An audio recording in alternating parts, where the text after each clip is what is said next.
I think I just joined this Discord straight away. I think that's the way it's going. All right, I'm in their waiting room, guys. I'm in their waiting room. Apparently, it was meant to be Gramuglia. This was meant to be the main show, really. Gramuglia. Yeah, it's meant to be Gramuglia versus this backseater guy. It was meant to be the main show, but the backseater guy's like pussying out. This guy's like pussying out of debating Anthony Gramuglia about Spider-Man. Yeah, I don't want to like just barge in if they're like behind the scenes, you know, if I'm like gonna be streaming something I'm not meant to or something. I haven't joined these guys' streams before. Yeah, apparently this was meant to be yesterday, but this backseater guy was like, oh, something came up, can we do it tomorrow? And then today, he's like left the Discord, and then he rejoins to say that something came up with his dad or some and so he can't do it today either. And then he just leaves the Discord. Okay. We're going in, I think. Yo, Kuihman, what's up? Yo, how's it going? I'm live. I'm just letting everyone know I'm not. You're not in private. Yeah. Right now. Okay. Yeah. Gotcha. Yeah, that's fine. We're not going to go live though on this end. SK can explain why. Yeah, unfortunately, Backseater is not going to show up. Yeah. Which is disappointing. So do you believe his reasoning you gave in the Discord? Are we buying that? No. Well, that's the thing. I don't know if that was a joke or if that was like. I mean, it seems like it's serious if he's gone for this long. Yeah, Very good timing, I guess. Yeah, but I also thought that it was worth like for you to come in, even if the stream wasn't happening, because like you thought that you were also going to debate Gramuglia on the EDP doc. I just put him in the title. I'm just. Oh, okay. Oh yeah, I'm going to hop out now because there's no backseater. That's the only reason I came here for brand new day discussions. I have no strong debating perspective on the EDP documentary. I think it was a waste of time, but I don't really, I don't feel strongly enough about this. Well, I'm going to keep your name in the title either way, so I hope you don't regret it. Fine, it's my name. It's all good. I don't care. It's all fine. Hey, it's not false advertising because you are in the stream. I am technically on the stream. That is true, but unfortunately, that's all I gotta say. I only came here for the Spider-Man discussion. Yeah, like I'm looking for a cupcake, guys. Oh, wait! I've got a disagreement with Anthony about Spider-Man. Okay, fair enough. I've got a personal criticism of you over Spider-Man. Your video, the greatest Spider-Man villain of all time, is a terrible video. Not only do you set up rules where you're going to list a set of Spider-Man villains that you're going to select from in the opening of the video, and then with no justification, you just disregard that and say, actually, the real villain is an abstract thematic concept that overarches the stories. It's a fucking terrible video, and it's trite as fuck too. It's literally the most predictable. You can go watch my reaction. I called the twist first 2 seconds because all you lefties are the same on YouTube. It's crazy. Everything comes back to capitalism in these stories. It's not the only mode of analysis. It's fucking crazy. So if you got any response to that, that's my take on your. Fair enough. If you feel that way, it's all good. To be fair to Anne, like the worst enemies of Peter Parker are Marvel editors. I do see that. I do see that.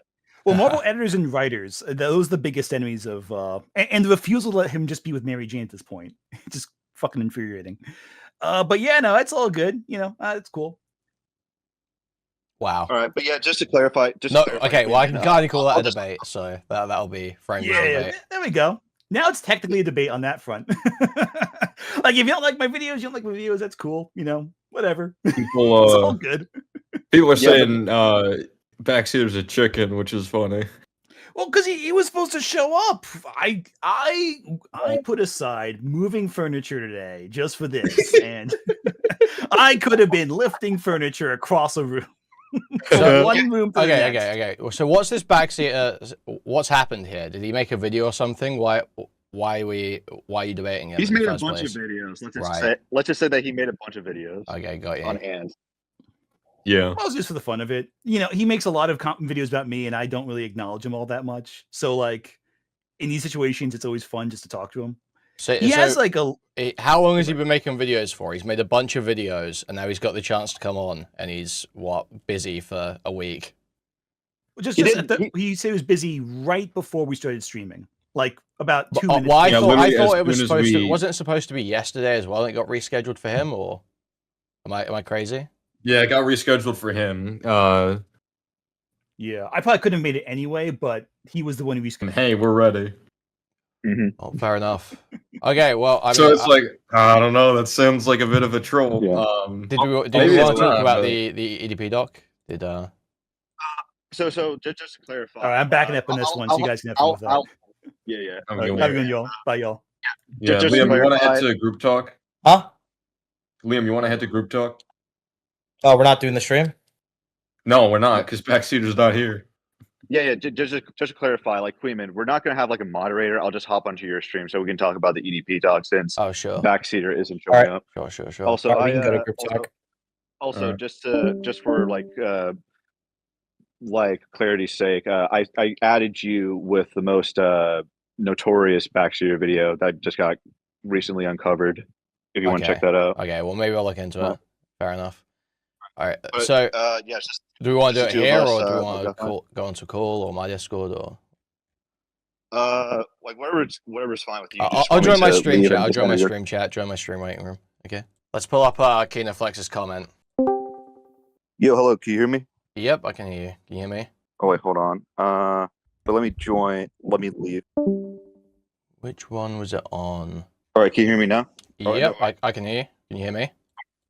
Yeah, I'm good. Okay. All right, so should we start with like opening like statements or just like? I was just gonna go point by point, read the point from your comment, and then we could talk about it, and then move on to the next point. That was my plan. But if you want to do it a different way, I'm happy with that. Okay. If you just want to talk about like the EDP doc, like in a straightforward manner, that's fine too. I was just like more prepared to talk about that. Sure. Yeah. I mean, we can open. We can go over the comment later. We can open just like general talking about it if you want. Yeah. Yeah. Go first. Go for it. What's your take on the EP doc? Yeah. So just first off, like, just getting this out of the way, I wanted to like thank you for agreeing to the debate in the first place in the format that I asked you to. I think that shows integrity. Yeah, and I'm hoping that we have a constructive back and forth. Just yada. You too. But, I hope you don't think I was intentionally trying to invite you on while you were banned from my Discord. I just didn't realize you were banned. Okay. Yeah. I think that's just getting that out of the way. Like I understand that there's like an antagonistic back and forth with us, but I understand that's part of like the streaming style.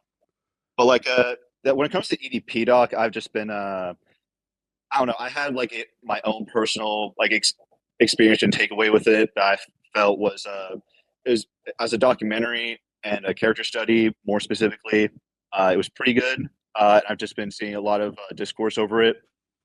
When it comes to you specifically, I found that a lot of your points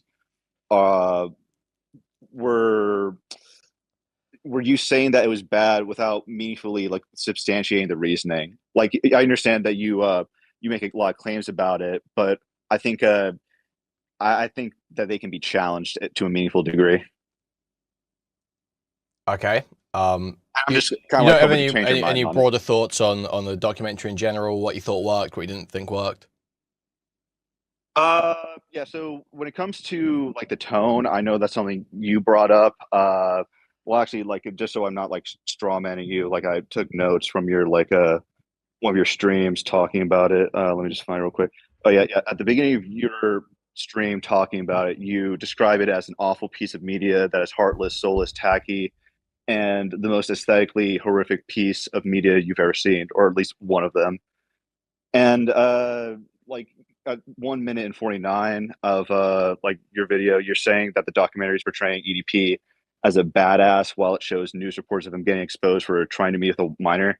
I just don't understand how you came to that conclusion, or how you Sorry, repeat that last bit. Repeat the last bit. Okay, so I don't understand how you can come to that conclusion. No, sorry. You're saying that you said something about there was like a specific thing from the documentary you pointed to there. Yeah, so like the opening of the documentary, you're saying that the documentary is portraying EDP as a badass while it shows news reports of him getting exposed for trying to meet with a minor. I don't think most people will come to that takeaway. So I'm like not. In terms of So I don't know. I think arguing like, I think most people come away with this takeaway. Like most people that watch this have some cursory knowledge of EDP and already an opinion. So this video could like say basically anything, and people would come away with roughly the same view of EDP. I don't think this was ever going to, unless it like presented some brand new facts, which we know it didn't. It doesn't need to be a good documentary. Just, you know, I remember that's something you brought up in your comment. It doesn't need new facts to be a good documentary, but that's something you would look for in a good documentary. You know, there are things that a good documentary might have. One thing is new facts. One thing is a new lens of analysis on the situation that hasn't been done before, or hits harder for some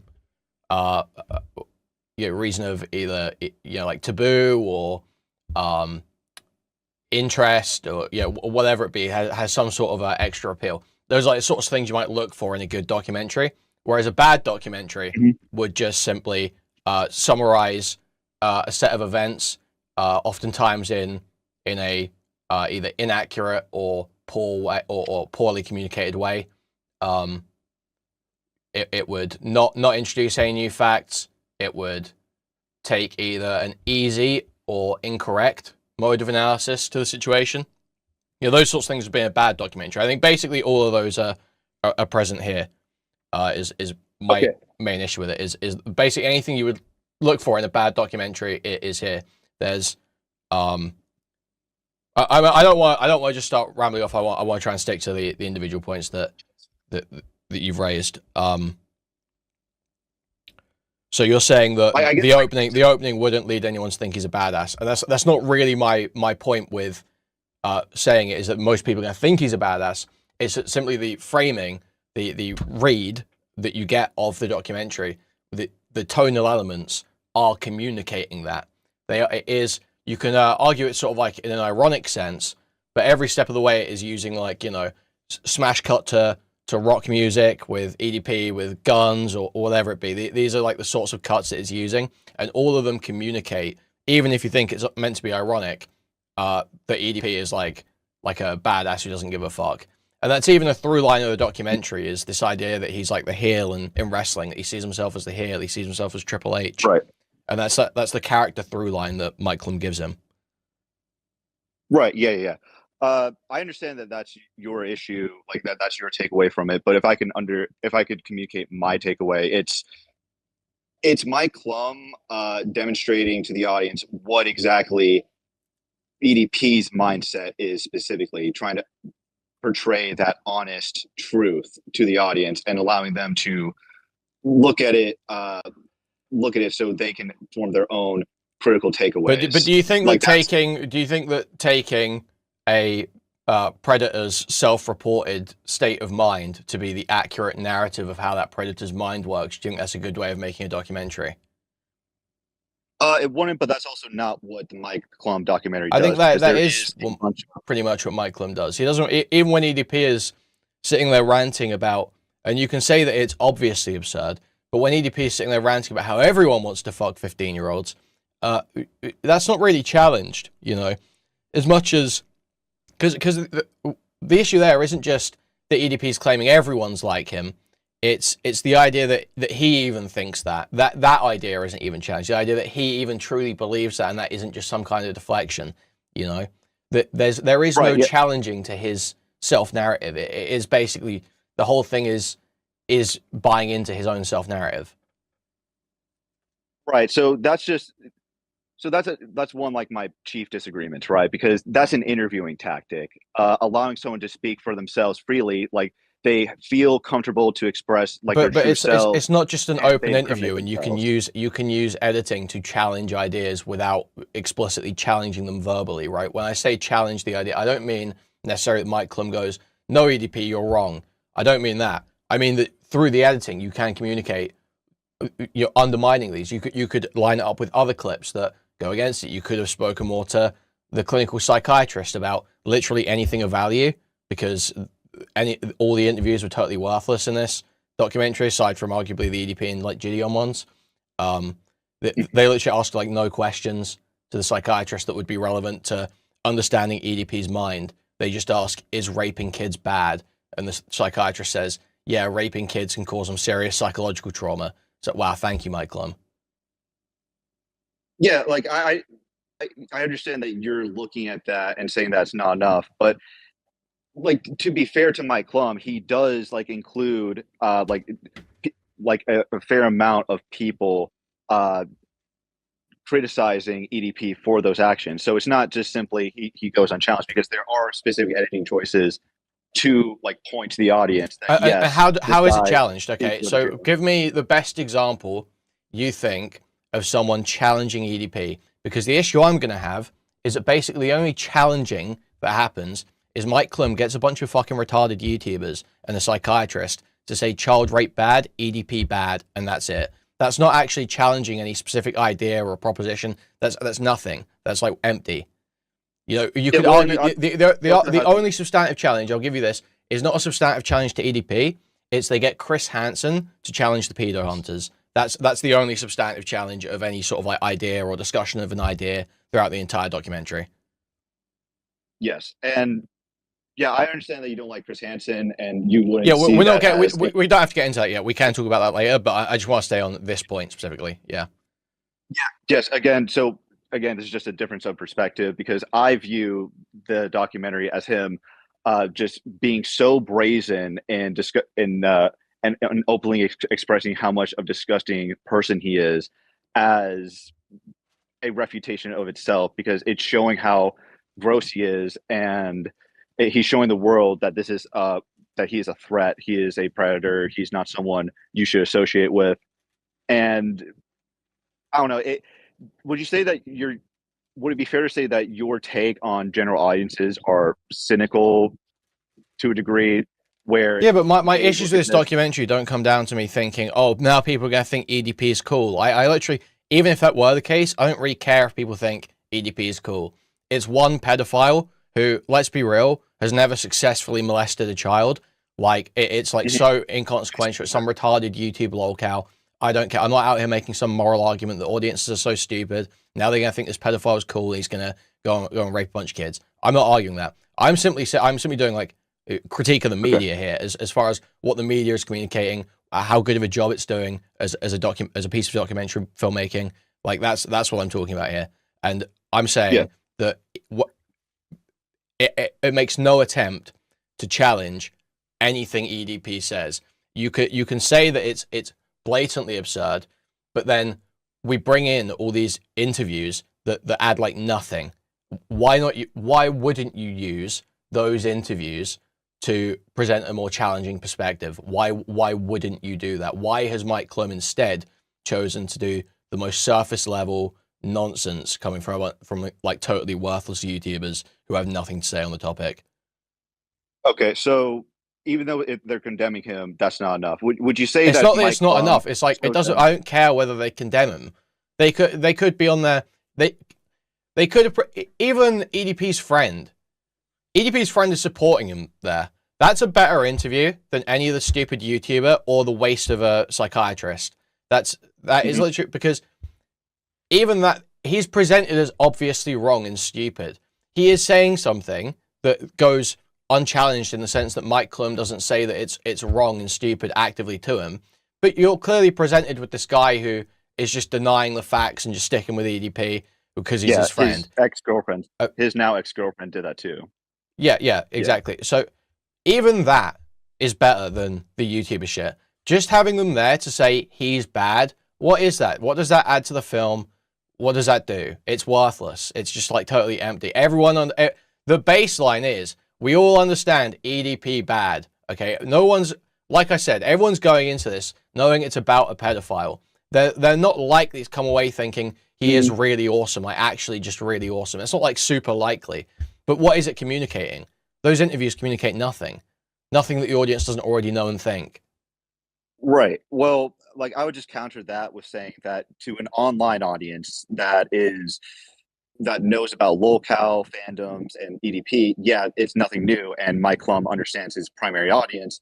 But to like wider audiences, I would say that is an important inclusion, because what is EDP known for? Being a YouTuber. So who would be the most knowledgeable people on the subject? Other YouTubers. But what do they add? What knowledge did they give?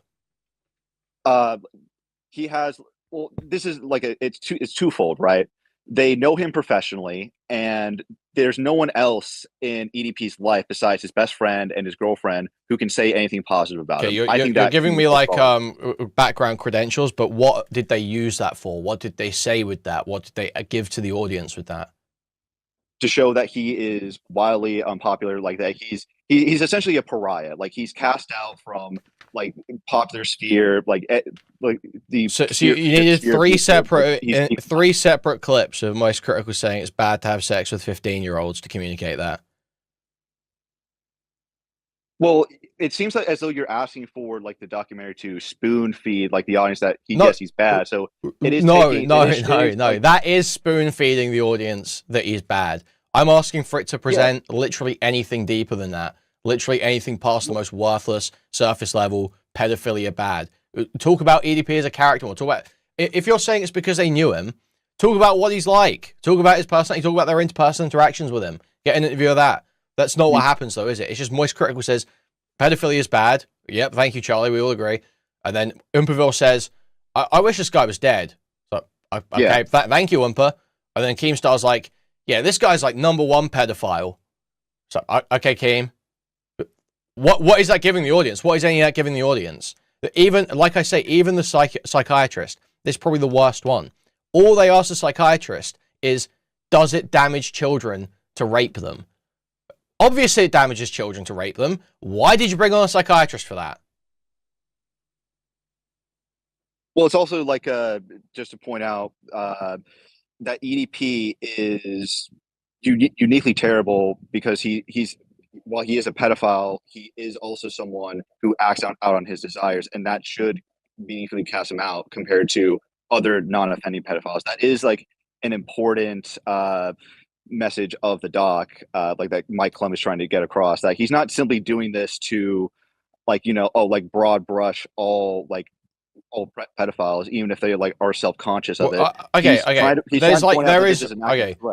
That's not in the documentary. The idea of like, there is not really any discussion of the idea of non-offending pedophiles, something like that. That could have been interesting. I don't know how much I would agree with what Mike Clum would say about it, but whatever he'd have to say about, non-offending pedophiles, that could be more interesting than simply just saying EDP bad. Saying about, get a non-offending pedophile to talk about EDP. That would have been way more interesting if you just have people say pedophilia is bad than getting Moist Critical to do it. Like that would, the documentary presents nothing interesting. It presents nothing past the surface level. It is just Moist Critical, Umperville, Keemstar, a psychiatrist saying raping kids is bad. Everyone understands that. No audience member is going in without that conception. It's a waste of time. It's a waste of time. It's what would you say? It's like vacuous. It's empty. Right. Like I understand that's your perspective, but like again, like as I said in the beginning, I think that if you like, this is just my mindset on documentaries in general. They're not necessarily, their primary function and entertainment value is to inform people first and foremost, and you don't necessarily need to have an in-depth like debate or discussion to be informed, because that documentary, like, but it doesn't do it. Okay, well, but it has, there are edits in it that literally fuck up the stories of how EDP predated on. Are you referring to the Kayla? Yeah. Are you referring to the Kayla? So edits? it doesn't even do a good job of informing. Yeah. So that is still like an ongoing story, I would say. Like I won't say that like. Well, that's not ongoing. The edit there is clear. The edit there is clear. You can see the full interview. You can see the edited version. That that's not ongoing. We can see what happened there. I know. What I mean by that is that there's going to be a he said, she said situation with Gideon saying one thing and Kayla saying another thing. What my point is, at the very least, it's not an intentional fuck up from, it's not an intentional fuck up from Mike Clum. As in, I don't think he's it doesn't change whether it's a good or bad documentary, whether he did it intentionally or not. Yes, I understand. But that is something that's worth keeping in mind, that it was. It's still like an ongoing like story between those two, and the primary focus is EDP. It's not Gideon and Kayla necessarily. Well, the main plot of the documentary is EDP, and then the most significant side plot is the Predator catchers. Yes, and that includes like the Alex Rosen and Gideon. But Yeah, so both of those are reliant on Kayla. Kayla is the real child that EDP predated on, not a decoy. She's the real child that he predated on, which is obviously an important part of the main story. And then it's an important part of the second story because that's where Gideon comes in. So it is like a very key central part. And the thing he fucked up is, how did EDP meet her? And he fucked it up. That's pretty big. Mm-hmm. Yeah, I will agree that is a fuck up, that specific portion, but it also doesn't like what the documentary as a whole doesn't whitewash like Gideon's involvement. And I didn't. That's not really the point. What we're saying here now is this documentary does not go anywhere past the surface level of discussion about the topic, and even on the surface level, informative points, it's made key errors. That's what we're establishing about this documentary right now. That sounds fucking terrible. Right, but it doesn't need to go beyond the surface level. That's the thing. But it's failed on that too, right? A good documentary, right? You can say it doesn't need to go past surface level. To be a great documentary, so it has to go past the surface level, in my opinion. You have to have something. It doesn't have to go past this. It doesn't have to go past the surface level regarding like pred catching, because again, no. I'm saying it doesn't go past surface level on anything. There is like a single point it goes past the surface level on. There is nowhere in this documentary where we get anything more than basically like a summary of the facts and someone telling us that the most obviously bad thing in each situation is bad. It's like, wow, Chris Hansen says YouTube pedophile catchers are really bad. Thank you, Chris Hansen. Moist Critical says pedophilia is really bad. Thank you, Moist Critical. Clinical Psychiatrist says raping kids is really bad. Thank you, Clinical Psychiatrist. There's no further discussion past those points. It doesn't dive any deeper. It doesn't challenge the audience in any way. So I'm saying it could never be a great documentary, because a great documentary would present new ideas and challenge the audience in some way. Now, we can argue whether it's a mediocre documentary. A mediocre documentary might do a base level summary of the facts and get it right. This didn't get it right. So it's not even a mediocre documentary. Okay, so I would push back on that. Like again, with the like, it's not going through the surface level with the pred catcher portion. I will agree with you there. However, I do think it does challenge the audience in showing like EDP, like that specific portions, which is the most significant chunk of the film throughout the multiple act how does it challenge the audience? Because all that looked like to me, and all that people seem to be treating it as, is crude humor.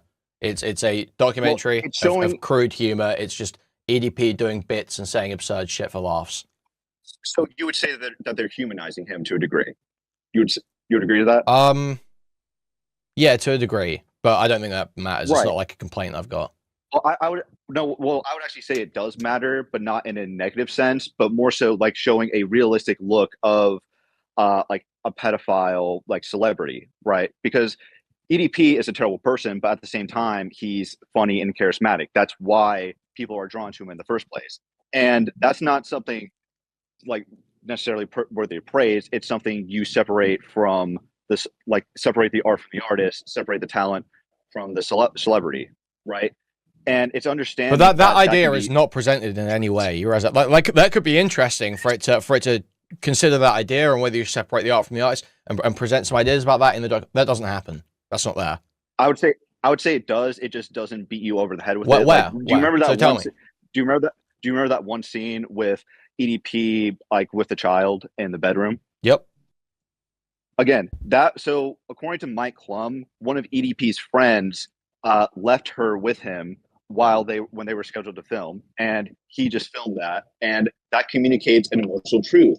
If you are charismatic enough, people will trust you despite like your terrible past actions. And that's also communicated with his ex-girlfriend, like knowingly like just denying reality essentially, because she desperately wants a partner, seemingly. Like she was willing to overlook. What does that have to do with separating the art from the artist? So EDP like has traits that endears him to a public, and that makes him less of a target, or that makes people not consider how much of a threat he is, which is dangerous. Like you, like so. I understand that. That's like okay. The idea of like, I don't see how presenting him with his friends' kids in social environments or with girlfriends that don't really have any familiarity and have been either in his friend's case with him for around him longer than he's been doing any of the online stuff. I said they were friends from like middle school or something. And in his girlfriend's case, she seems to be an offline person who wasn't super familiar with his content. So I don't understand how those scenes are presenting anything to do with separating the art from the artist or a discussion on that. Like you can read something about charismatic characters being able to get away with stuff from those scenes. I agree. You could take that reading, but it doesn't really substantiate this discussion on separating the art from the artist. And even to the extent that you can take away that reading, it's like totally transposed by the viewer. Mike Clum does nothing in the documentary to discuss that. He does just basically show EDP sitting around with a kid, seemingly for shock. Right. But how is showing not the same as communicating? That's what I'm wondering. What I mean, showing can be communicated. I'm saying that that idea, that theme isn't communicated by simply EDP being there with a kid. Okay, so what would, in your like version, if you were like given creative control over your own EDP documentary, how would you like communicate that theme without without relying on inference? How would I communicate what the idea of an analysis of separating the art from the artist? Well, communicating how much of a threat EDP is, while it's explaining how, like, his appeal, because it's sort of, it's not simply like explaining his like just here's one thing you could have so easily done, but it would have undermined other parts of the documentary and pissed people off. Okay, literally ask the psychiatrist this one question. So, what's actually more dangerous? Is it some guy online with a phone talking to kids, or is it the average, or is it the same guy with access to kids in his real life? Something like this. Ask that to a psychiatrist and put that clip next to him sitting around with a kid, because the psychiatrist will obviously say most child predation does not come from people grooming online. Most child predation comes from a trusted adult male with substance abuse issues, low empathy, and I think it's no social connections. That's what they'll say basically to Mike Clum, and you could put that there, and that would show how much of a danger EDP is and how people still let him be around them, and how he's actually more of a danger right now than he would be with a YouTube channel online, because even though he shouldn't get it back, obviously, but he's actually more of a danger right now because he has access to kids who trust him in his real life. That would be an easy way of communicating it. But there is never a deeper analysis of even pedophilia and the problems and child predation and what causes it. There's literally never a deeper analysis of that, even though they get a clinical psychiatrist there. So just so I'm not misconstruing you, like, it's the clinical psychiatrist that has to deliver this message. It doesn't have to. You asked me for a way I would communicate that. I'm giving you a way you could communicate something like that. A way you could communicate that EDP is a threat. Something he could have done differently. That's something he could have done differently. Yeah. Not the only thing. Yeah. Many things he could have done, but that's one thing. Yeah, because I see that already. That was already accomplished by showing how angry he is, how he's threatening people with like to shoot them, and he has access to guns. Like, a lot of people were saying that him shooting his chat logs was done as a comedic bit. That's not how I looked at it, and I think a lot of other people didn't look at it that way either. It's showing that he is completely unremorseful for what he did. He is going, and if he could, he would shoot people. Like, I don't think a lot of people look at that scene where he says that he wouldn't unalive or kill Alex Rosen, like, as him being genuine. I think he's just saying that just to not get into legal consequences.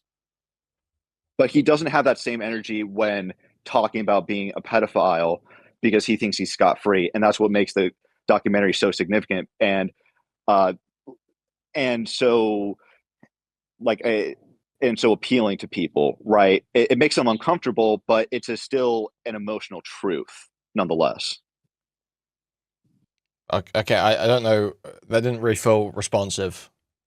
I thought the point was about how it could have better communicated EDP still being a threat, seemingly to children, and we were talking specifically about that scene where he sat with the child.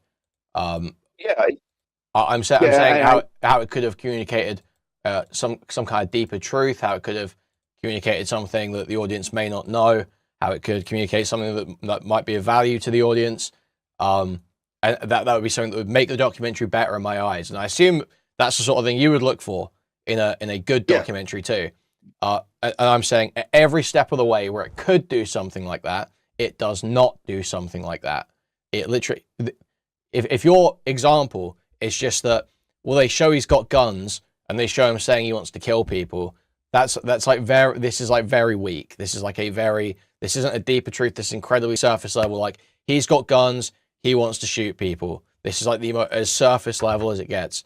There's like, the reason I bring up that clinical psychiatrist example, that idea, is that is a type of threat or an angle on the threat that is less discussed or might be an interesting jumping off point to analyze more about EDP from. I don't see that with the guns thing. I just don't see that there.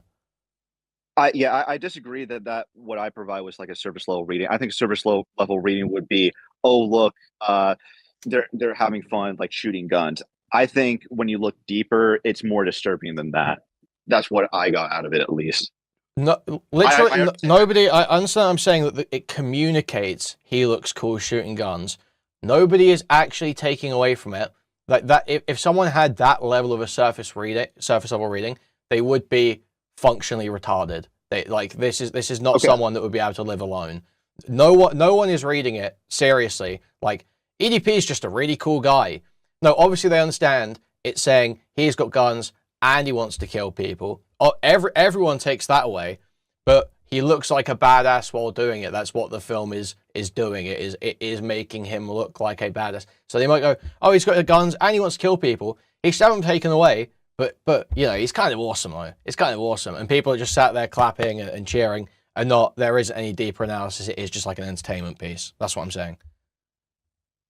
Yeah, I'm sorry. I feel like you're just kind of going back and forth. Like, you're saying on the one hand that you'd have to be functionally retarded to think that the film isn't communicating that EDP looks bad doing that, while at the same time just like, not looks bad. Not looks bad.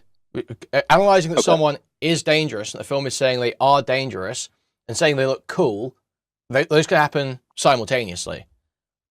Both your reading of he's got guns and he wants to kill people, therefore he's dangerous, that read stands, and the read, but he looks cool while doing it, that's also being taken away.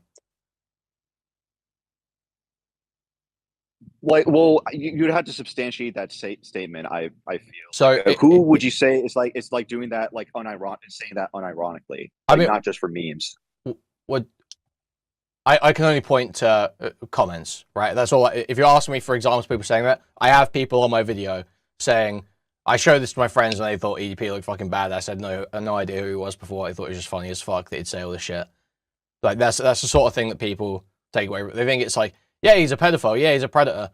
But I mean, kind of based, kind of awesome. He just says, "Fuck you, I'm gonna kill you." So, I think that's like a cynical interpretation of the comment. It's more so. It's funny how much of an idiot this guy is because he's incriminating himself. That's what I think instinctually. But you would know your audience better than me. Well, yeah, I mean, like I said, you can go on that video and see that there are, on both my videos, you can see there are comments of people saying that's the case. But I mean, that's like, I don't know what the point of arguing over something like that is. It's, you know, just people claiming.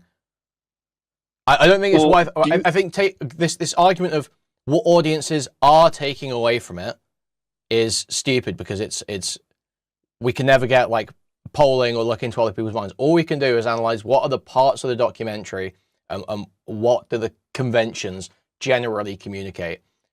In the documentary, they repeatedly do stuff like smash cutting to rock music with EDP, with like guns or whatever. They allow him to do extended comedy bits where the only purpose seems to be for him to be able to entertain the audience and get some of his opinions out. He, even in those bits, he's given he's given a fucking little outfit and a whiteboard. Like he is framed as almost like, it's not quite like he's an authority, but it's like he's in the position of like a comedian on stage, that he's got that sort of framing to the audience. You're there to sit your ass down and listen to EDP. That is the framing of the documentary in those moments. As documentary goes on, there's the whole ending scene where they've got I can't remember, it's Creep playing in the background, and they do this montage of him out there digging his own grave, and the YouTubers talking shit about him, and it transitioned into him being a kid again, being just a kid deep down, and watching wrestling, and he's just the heel. He's like the badass. He's like Triple H. Like every step of the way, the conventions of any like filmmaking read you can get from this is telling you this documentary thinks this is badass, thinks this is funny. That's the framing. Can I push back on that, like one by one, go back at it case by case? Sure. Like with what you presented. Okay. So I think I've stated this before, but like the reason Mike Clum goes about the documentary the way that he does in letting EDP speak like without any interjection from him at length, like showing who's on his bitch list, like who he likes, and going just like on long rants, like homophobic rants, like saying like I'm not gay. Like those are just that communicates to the audience like what his priorities are, and it showcases that he's not repentant for anything he did. That's the takeaway I get from it. And when I see when you take all that into account, with the ending scene included, but people, it's not. I don't know what this is, because people think that stuff like that is funny. Do you not think people think stuff like that is funny and like that's not? Well, yeah, dark humor is a thing. Like people joke about pedophilia all the time, but they don't have a actual. But no, but it's like the joke isn't like EDP is a pedophile. The EDP is like making people laugh. It's like he is semi self-aware in doing a bit about the fact that everyone thinks he's a pedophile, but his biggest concern is not being seen as gay.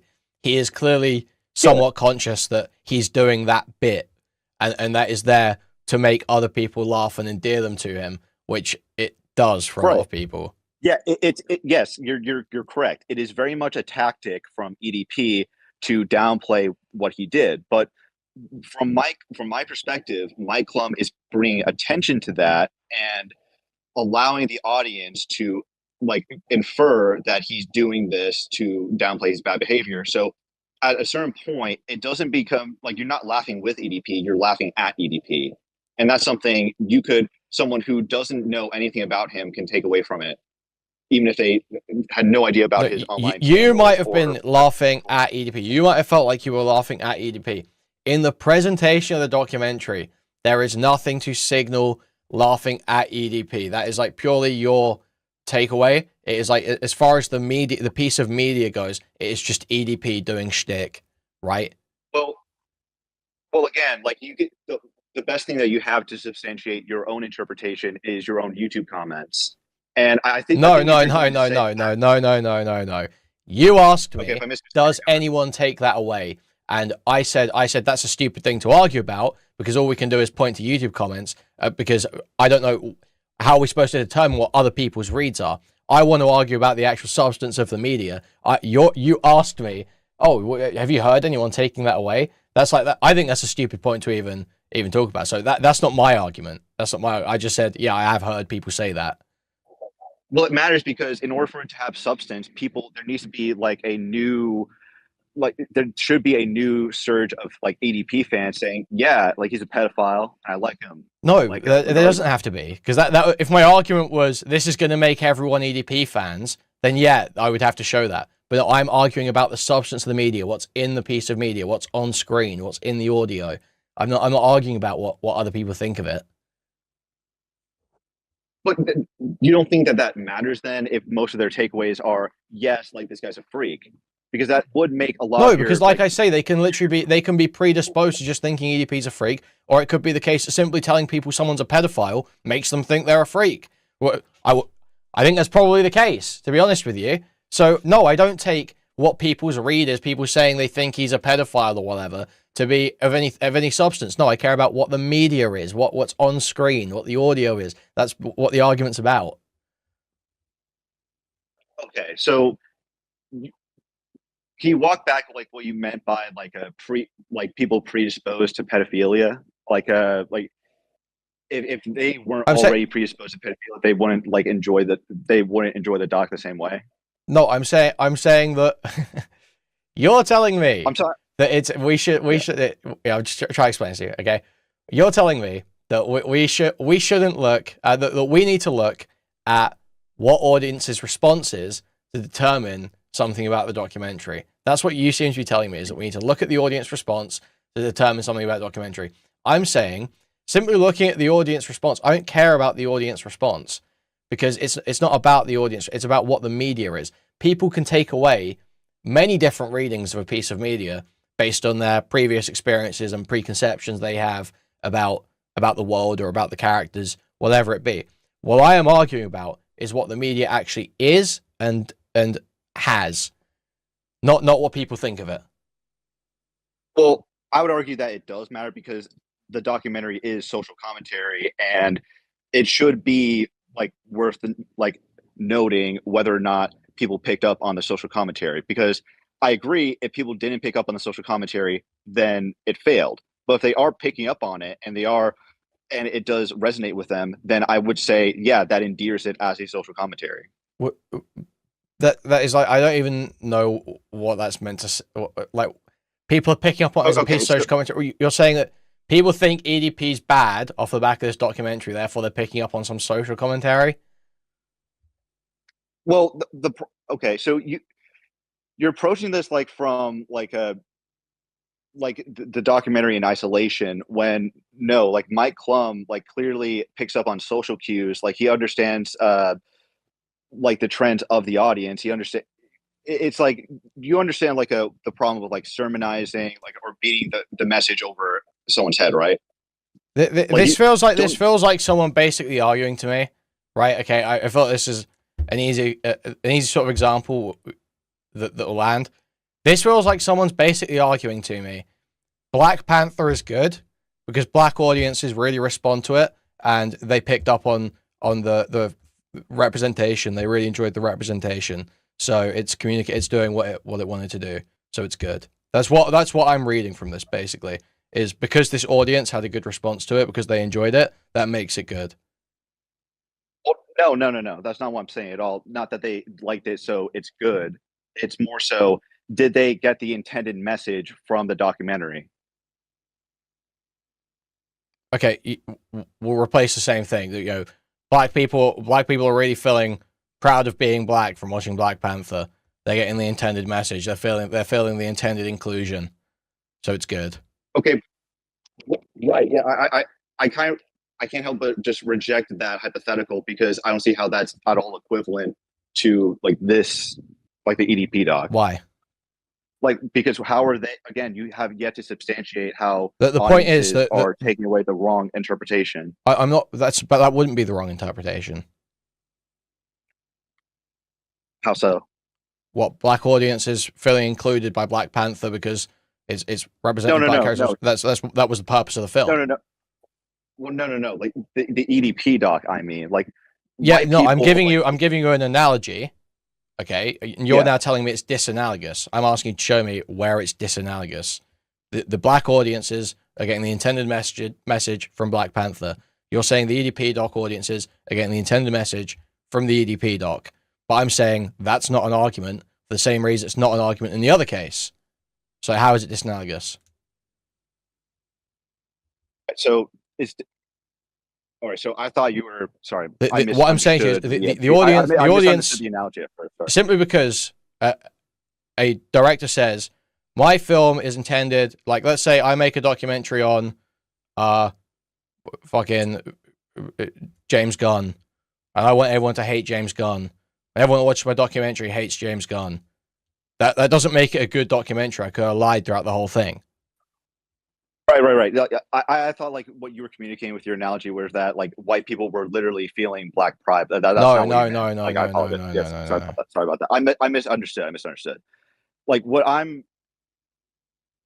Okay, so again, repeat to me like on what basis you think a documentary fails. Again, like if it has a social message and it doesn't resonate with the audience, so there's like it fails to make a compelling point. I'm gonna try and I'll try and lay this out in a way maybe helps us almost visualize it. Okay, so imagine like a 5 out of 10 documentary. Okay, a 0 out of 10 documentary is like totally false, terribly edited. You know, none of it makes any sense. It's barely coherent. It's not even really making arguments, even through any audio or visual. There's like nothing even really going on. It's just like fucking nonsense, like total gibberish. A 10 out of 10 documentary, exposes some insane, hard-hitting truth that, no one would even think about before, and the audiences, their minds are blown by this brand new information, a new angle. It's basically reality. They've never even thought about the world in this way before. A 5 out of 10 documentary gives like a baseline summary of facts and explains what happened and doesn't really do much past that. So like a YouTube, like you're a bare bones like video essay. Yeah, like I make a Turkey Tom video or something. It's like that wouldn't, but imagine that as like an actual film and not like, just drop together YouTube shit. But yeah. All right. Well, so that's sort of like documentaries. Like examples would you point to? As actually accomplishing, so I get a better idea. Well, it's like a 10 out of 10. There's probably I don't know what I would pick, but there's definitely some really thorough stuff that I would rate 10 out of 10. Like, have you heard of Tickle, the 2016 documentary? I watched Tickle. I didn't rate that highly. I wasn't like super. Like I thought that was good, but it was like it was like a 7. Okay. Making a Murderer, Netflix doc. Have you heard of that? I can't remember if I watched that. I don't remember if I watched that. Oh, okay. Well, how about we get to like Tickled real quick? Like, you don't have to defend it, but just like defend your rating or anything. But just like explain to me. It's been a long time since I saw it, but when I say it, basically it exposed some. It was like some sort of sextortion type thing with this gay wrestling, tickling stuff. Yeah, that's an interesting story that I don't think had been reported by other people, and they framed it in a interesting and suspenseful way throughout the documentary while conveying the facts of the case to the audience. So I thought that was pretty good. That was like a 7 out of 10 documentary. That again, it's been like fucking years since I've seen this documentary. But so I believe like I really liked the documentary, that documentary, but I'm pretty sure that there was like reporting done like on the tickling blackmail ring prior to the documentary. I do know that the leader of the tickling blackmail ring killed himself after the documentary, but he was already facing public scrutiny at the time. I believe. I could be wrong though. Sure, but that's like there's something reported, and they pull that thread and find out the depth of it. That didn't happen here, right? Well, see, to me, this seems like a really like high standard, like that's semi unrealistic. I don't know. This is not. It's not a crazy high standard or super unrealistic at all. That's just not true. Literally every part of this story, everything. I don't think there is like almost a single new fact in this documentary. Really, facts about EDP's life, sure, but about the grooming cases, no, there's not a single new fact as far as I'm aware. Like I can't think of something. Why does it need to have a new fact? Well, this came back to like my initial comment. We're not saying it needs to have a new fact. This is something you would look for, and we are comparing it to Tickled. And the grounds we were comparing it to Tickled on was you said that stuff had been previously reported about Tickled. It wasn't all new. I said, well, there is some new stuff because they pulled the thread and went deeper onto it.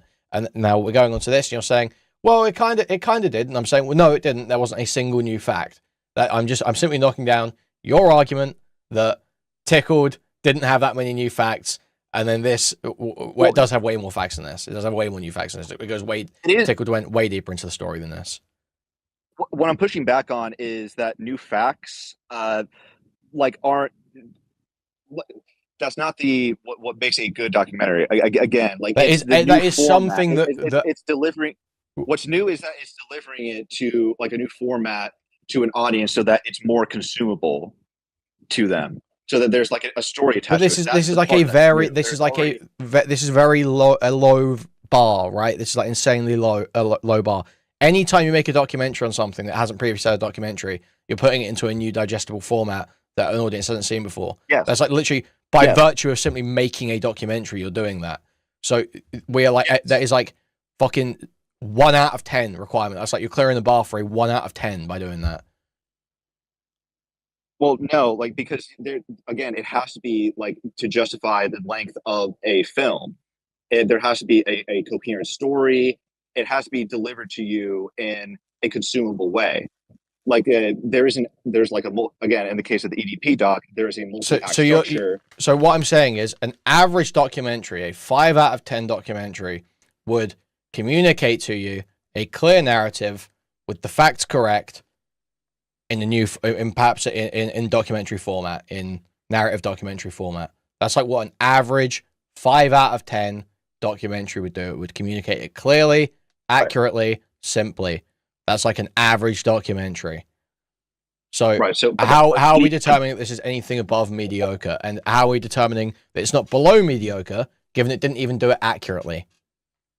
So, okay, so you're arguing that, just so we're clear, like when it comes to ratings, you're saying that it's a 5 out of 10. 5 out of 10. 5 out of 10. No, I would say it's like a 4 out of 10. I would say it's like a 4 out of 10. Okay, that's fine. But it's like mediocre. When originally you were saying that, it's one like the. I was being hyperbolic when I said it's the worst piece of media I've ever seen. That's not true. It's like a 3 or 4 out of 10. It's like a 3 or 4 out of 10. I give it some points for being entertaining and funny. I do think it's like very funny. I was laughing the whole time I was watching it. Basically, it's incredibly funny. Okay. However, basically, on factual grounds, it fucked up pretty badly. It doesn't say anything interesting on you. It doesn't analyze anything with any depth. It has bizarre cameos that don't fit the tone, and also in some cases straight up hypocritical. Both Chris Hansen obviously being a total hypocrite, and Adam 16 being a total hypocrite. So yeah, there's just like a whole. I could go down a whole bunch of issues why I would rate it below a 5 out of 10. Why it come down from where it would be at average, is just like summarizing the facts in a documentary format, and bring it down to being worse than that. Not least of which being the factual inaccuracy. Okay, and you, like, just so we're clear, like, you wouldn't accept like any real world like impacts like that resulted from the documentary to like counter this interpretation. No, if it got him put in jail, I would not rate the documentary higher for that. Reopen the case. I would not rate the documentary higher for that. No. Like the reopening the case that doesn't like validate the documentary. My rating of the documentary is about the documentary as a piece of media, not about whether Mike Clum did a good job in going after EDP with it. Like it could be the case that he's put like there's something in there, some admission that EDP's made at some point in the course of that documentary where he's managed to, it's actually fucked EDP. But that wouldn't necessarily make it a better piece of media, because I don't think it would ever.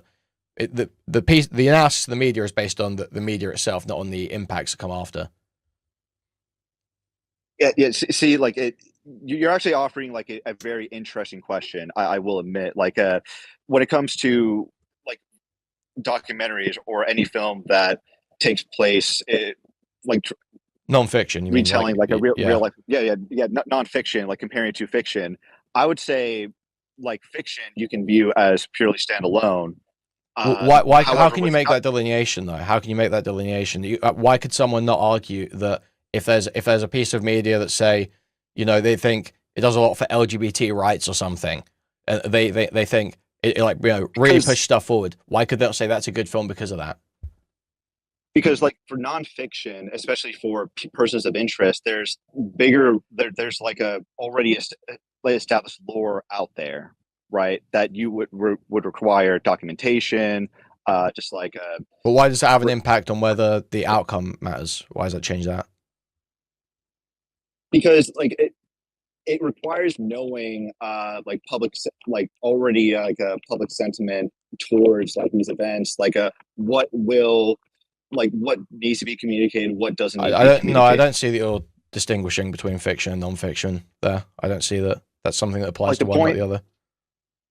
Well, I would say like for social intelligence, or understanding like trends and like crowds, I would say there's more of a like it requires more effort for like documentaries, right? Because there is But like if you're saying it requires more effort, that's that's a question of scale or severity. That's not you're not actually distinguishing between the two categories. Well, yeah, well, there is a distinction between, because in fiction there is escapism, right? You can like have a suspension of disbelief because what you're watching is like isn't happening in the real world, obviously. But in nonfiction, like in a nonfiction format, like there is already an established expectation towards suspension of disbelief is like the idea of accepting the baseline facts of like the world of the fiction story to get buy-in, but that doesn't mean that you're watching it contextless or absent any prior experience or any future experience, right? That you're still not really distinguishing there. But like no one is ever going to like watch the EDP doc and like not already have an opinion on like pedophilia. Like that's what I'm trying to communicate. But it's the same with many every element of fiction too. Like you can't watch anything contextless with no prior preconceptions. Well, how so? Well, you literally just can't, right? Your brain, you can't. The way your brain works is shaped by everything that's happened to you beforehand, right? Your whole experience is shaped by everything you've done previously, right? You can never go into a film and simply not have preconceptions about the things that happen. So you mean things like tropes, archetypes, stuff like that? Like or even more simple than that. Simple, just like your read of emotions, your reaction to even like your reaction to different types of people, like whatever it be. You can never go into a piece of media and see it absent any prior context or any future context. Right, especially when like you bring studios into account, like how they have test audiences, so they know, so they can try to guess what a certain reaction is going to be. That's where you're trying, like that. Yeah, but I'm saying even at a more base level than that, you literally can't see anything in life without having preconceptions about it. You have preconceptions play into every aspect of your thought process at every time, right? You literally cannot possibly, everything you intake, your read of that is interpreted by your subjective experience, which is shaped by your prior experiences. So to say, well, in a documentary, the audience can't have, you can't go into that without having prior notions about what's happening in it. You can't go into anything without having prior notions of what's going on. I guess I'm just like fixated, like approaching this through a narrative mindset, because you can, like, the way but narratives are all going to be constructed from abstractions of prior concepts, right? Nothing's going to be totally novel ever. It's always going to be an abstraction in some way of some idea you've already had. Nothing's ever going to be 100% novel. You are always going to have some level of notion, even if it's like low level subconscious. You're always going to have some level of notion and preconception. You will always go into things with some read that you're more likely to come out with. Right. But like in fiction, there's a concept of world building you have to keep into account, because there are times where it needs to be established that, oh yeah, we're not operating within the physical world. We're actually acting in a world where like there's cartoon physics, and that needs to be. So let's try like, this. Even if we accept this, I just want to get us back to where we were. Even if we accept, let's say we can accept that there is a difference in what preconceptions an audience has between fiction and non-fiction. How would that make it so the outcome matters for one type of media but not the other? How would that change? Can you repeat the question? let's imagine we accept your premise that there is a difference in the sort of preconceptions audiences have between fiction and non-fiction, right? Let's accept that. How would that change your assessment of whether the outcome of a piece of media being released changes the quality of it? Why would there be a distinction between the two categories on that grounds? Okay, so the difference would be like in a setting that you've completely made like on your own that's distinct from the real world. Like everyone besides you is going to be experiencing it, and they need to be like told like what the stakes are, like what level of reality, like what aspects are supposed to be shared with like our reality and the fictitious reality. Does that make sense? So okay, well, let me try and. So are you saying that the quote unquote world created by a non-fiction piece is tied to it's then influenced the events in the documentary are changed by later real world events. Your read of them is changed because of later real world events. No. Like I'm trying to say that the expectation for Mike Clum to like have to explain why like EDP's behavior is like, or go like overly explain why his behavior is wrong. I don't think that's like a fair take. That's just what I'm trying to get across. Well, no, I thought the point you were making was that if the EDP document, or I thought the point we're discussing is whether the EDP documentary, whether the rating or quality of the documentary would go up should EDP be arrested or the case reinvestigated or whatever subsequent to the documentary.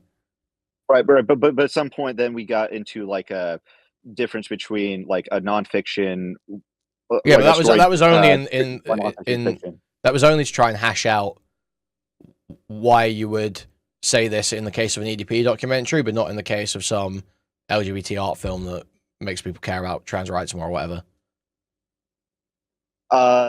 Because it's okay. So for like the trans rights hypothetical, it's like a completely made up world made to communicate a like an emotion, not necessarily arguing a like advocating for like a real world impact, like a. But what? Okay, but if the director say that was their intention, the directors say that their intention was to create a film that would motivate people to care about trans rights more. Well, you'd have to define like what trans rights would be in this instance, like like right to health, like increase, like it's some policy position, some set of policy positions. Just it doesn't. It's not like super important the specificity. I don't think. Well, they would have to like say like what specifically that policy position is for me to consider that, because then it would just be like abstract, like a message. Well, let's say they do. Let's say it's a movie about a trans person that kills himself because they don't get gender reassignment surgery. Okay, that's what it's about. And everyone's like, whoa, we need gender reassignment surgery right now. Okay. Yeah, that would be way more. Well, again, like it would have to be like a specific like policy, because then it would be. Well, that is a specific policy. They're saying that they need it on healthcare. They need free healthcare for gender reassignment surgeries. Person in the film, they didn't have enough money to get their dick cut off, so they're saying they need free gender reassignment surgeries. Otherwise, they're all going to kill themselves, and everyone watches that movie thinks that's like so true, and they want to go do it, and they get it passed. Does that make the film good? Does it make it good? Or does it raise the rating? Does it raise the quality? It could be seen as aesthetically and culturally significant. But like always, as always, like it depends on the execution. Well, yeah, but that's what I would say, right? I would say no. It doesn't matter whether it gets trans rights passed. What matters is the film good? Set in this, and I would go to the EDP documentary. I'd say it doesn't matter if this gets EDP in jail. What matters is the documentary good? Okay. Yeah, but again, I don't want to like a circle back or like walk in circles, but I feel as though we need to like clearly define like what makes something like objectively bad.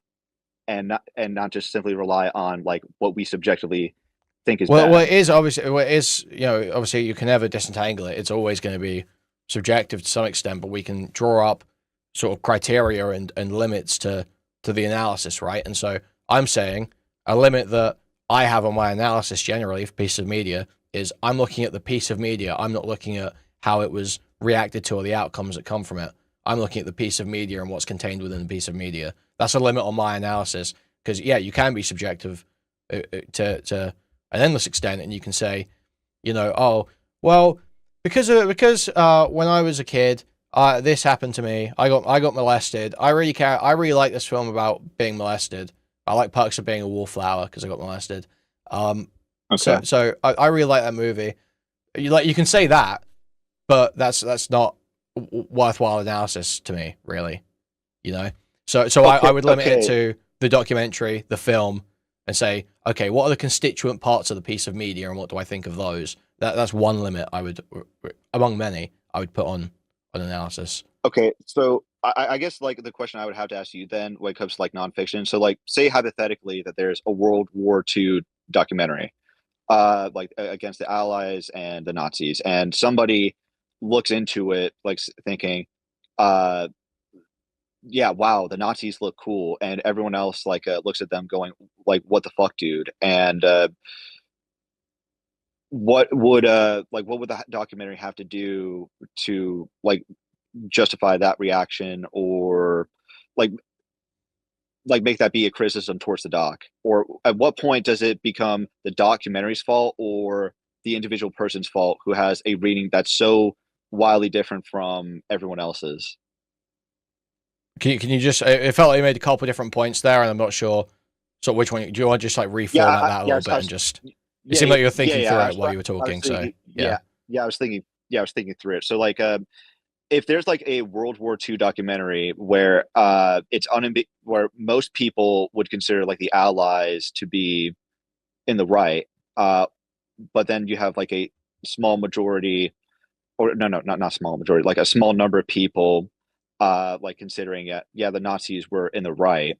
At what point can you say that they are in the wrong? At what point can you say that their interpretation is wrong, and like the documentary itself is wrong because it didn't frame the events in a good way, like the Allies in a favorable light, a more favorable light compared to the Nazis? I simply wouldn't really include like a general look at the audience reception in my media analysis of the media at all. I don't think it, because you could show the same film to different people. You could show, a totally accurate film about the horrors of the Holocaust to a bunch of Nazis, and they would be like, "Whoa, this is fucking awesome! This is fucking awesome!" And then you could show it to just a bunch of normies, and they'd be like, "This is insane! I didn't even know that about the Holocaust before. Oh, we need, never again, never again, never again." That could be like you could, people like we're saying, people's experience of media is like totally subjective. So I don't analyze that when I'm determining whether the media did a good job. Well, I don't think it's entirely subjective in the sense that you think that it is, because it is possible for public sentiment to be tracked. Like films can be more popular than others, and certain sentiments can be popular over others. But how we like determine like which view is justified is tackling the film and seeing if it really does give the takeaway that the respective person says that it does. Like, does that make sense? But how do we do? The way we do that is we look at the film and we look at the constituent parts of the film, the video, the audio, and we disregard what that person's saying about it, and we go to the media and we analyze the media. Exactly. Well, that's what I'm saying. Exactly. That's what I'm saying to you. Is I'm saying I don't include their subjective response to the media in my analysis of the media. I look at the media. Right. And so I agree with you. Like, you can objectively break it down and like rule out and rule that some interpretations are better than others. But I don't think you really put in the work to say that you came to an objectively better conclusion than fans of the documentary. Well, What do you mean? I all I can do is lay out what I think about it and why I think that, and then people can challenge the reason I'm giving. I'm not really hearing any significant challenge to either my description of what happened in the documentary or my arguments for what that says, what that communicates. The only arguments that are being brought to me are that people didn't get that subjective reading. The people I see didn't get that subjective reading from the documentary, which we've just established is irrelevant to analyzing the piece of media. And but then to prove them wrong, you have to give your own take. Yeah, to like provide. But that's what I have done. We're starting from the point. I've provided evidence. I've provided an argument. I've said this part of the documentary communicates this because this part of the documentary communicates this because, and then you're saying to me, people didn't get that read. Okay, well now we've established that doesn't matter. We've just established that doesn't matter. Well, no, your interpretation is not inherently objective. You need to actually go out and prove that that is the case. Like I don't know what you're not getting about what I just said. I'm a bit confused. So you think that like any attempt, like any of the editing from Mike Clum and how he portrays events negatively, that's that could be naturally inferred. You think that's accidental and therefore like badly made? Wait, what do I think is accidental? Like the documentary, you think that people coming to that conclusion is accidental or just like unintentional? Coming to what conclusion? To what conclusion? That EDP doesn't look cool. That EDP is bad. Being aware of like what predators look like. No, I think people do think EDP is cool. But we're disregarding that. That doesn't matter. We both have different views of how people have read this, so we're arguing over. That's what we're arguing over now. Is the objective analysis of the media, right? That's what I'm trying to lay out to you. Is right. We're disregarding what other people think of it, and we're arguing about the objective, what's in the media. Yeah, and I'm arguing that objectively it does condemn EDP enough to a degree that most people don't have the interpretation. So why do you keep saying that? Why do you keep saying that? Where's that coming from? Why are you saying that most people? Because how else do we measure like takeaways if not like what most audiences like think about it? If it's not glorifying like a pedophilia and they don't come out of it with a improved you look at pedophile or the constituent parts, what do we, and you argue about what they're communicating, what the meaning being that they contain is, right? That's what you argue about. You don't argue about what most people are taking away from this, or because like I say, the preconceptions can be colored by a lot of different things, and you can poll different groups of people and they can have different reads. So we're not arguing about what people think. We're arguing about what the meaning contained within the communication of the film is. Okay, so for instance, rock music. This communicates like being a badass, not giving a fuck. Like, these are the connotations. What does a song "Creep" communicate? "Creep" is a song that describes a socially isolated, socially awkward, anxious man who feels so abandoned by the world, feels so left out, feels like he can never be anyone. But it's all self-hate, really. It's all self-hate. That's what "creep" communicates when they use "creep." That's the meaning contained in that.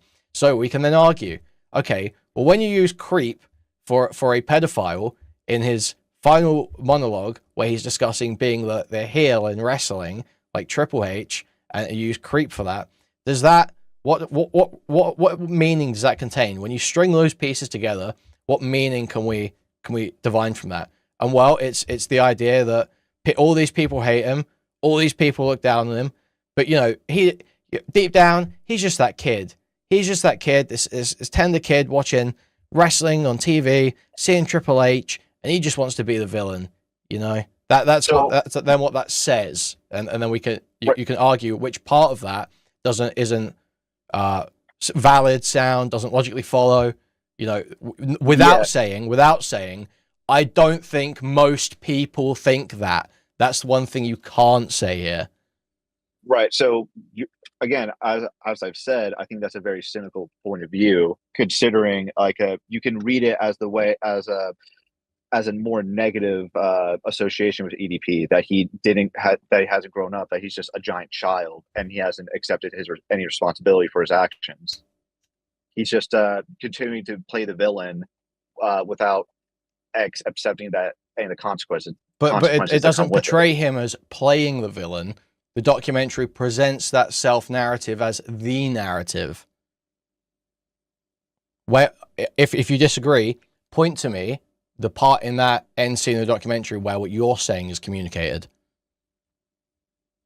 Where the narrative, sorry, repeat what you said regarding the narrative, regarding the villain. So in that end part of the documentary, that outro, where is your read communicated? Where does it come in? Where is the signaling from the documentary that undermines in any way EDP's self-narrative of just being this kid deep down who wants to be the villain? The fact that it tells it makes the audience aware that he can still be tried for pedophilia, like he can still be charged, like he can still go to jail until 2027. Okay, how does that undermine that narrative? It's saying that he's not innocent. It was never claiming he was innocent. That was never part of what I just said. Okay, then what explicitly about like the narrative is a problem? Is problematic. Well, I'm saying it's a surface level retelling of EDP's self-narrative about himself in terms of his identity, who he is. It doesn't analyze. It's called the sick mind of EDP. It does not critically analyze EDP's sick mind. It basically presents the facts of what EDP did and then uncritically gives you his self-narrative.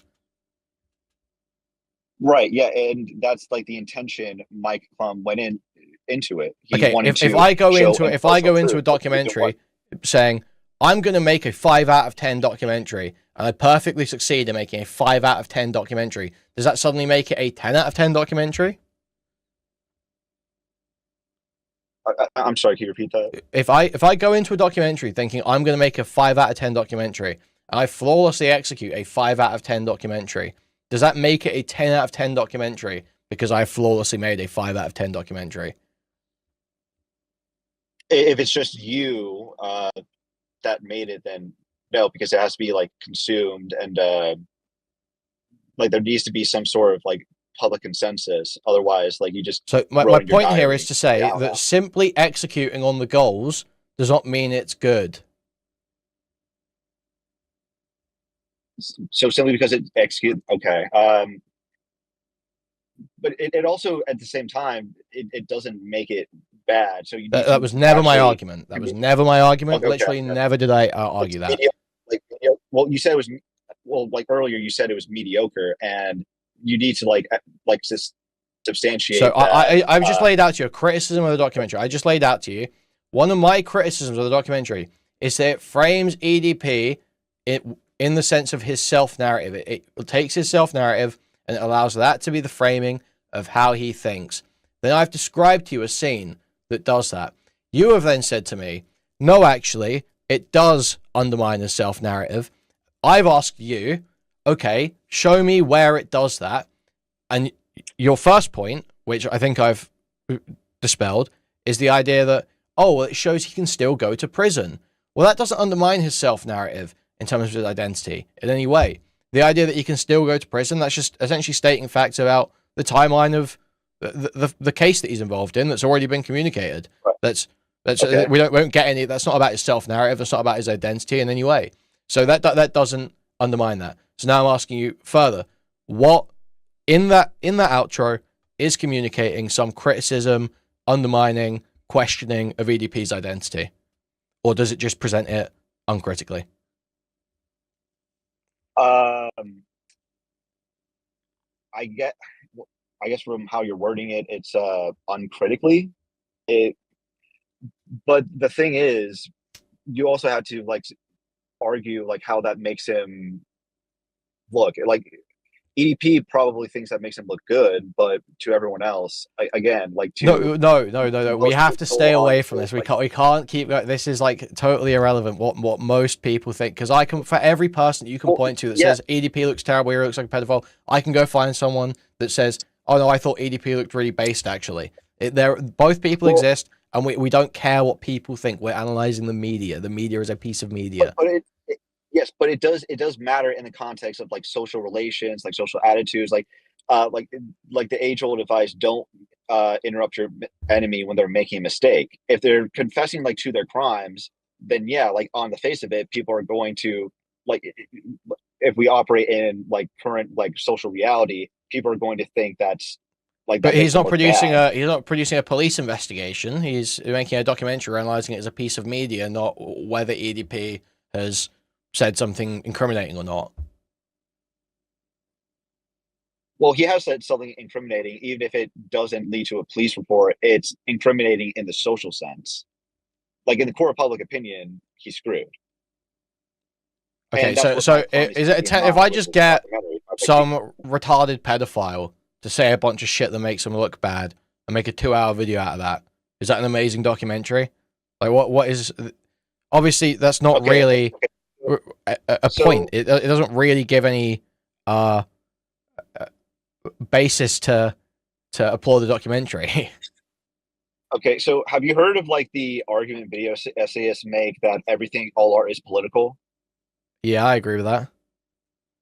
Okay, so I would like to like briefly change it to be like not all art is political, but all art can be understood, can be politicized.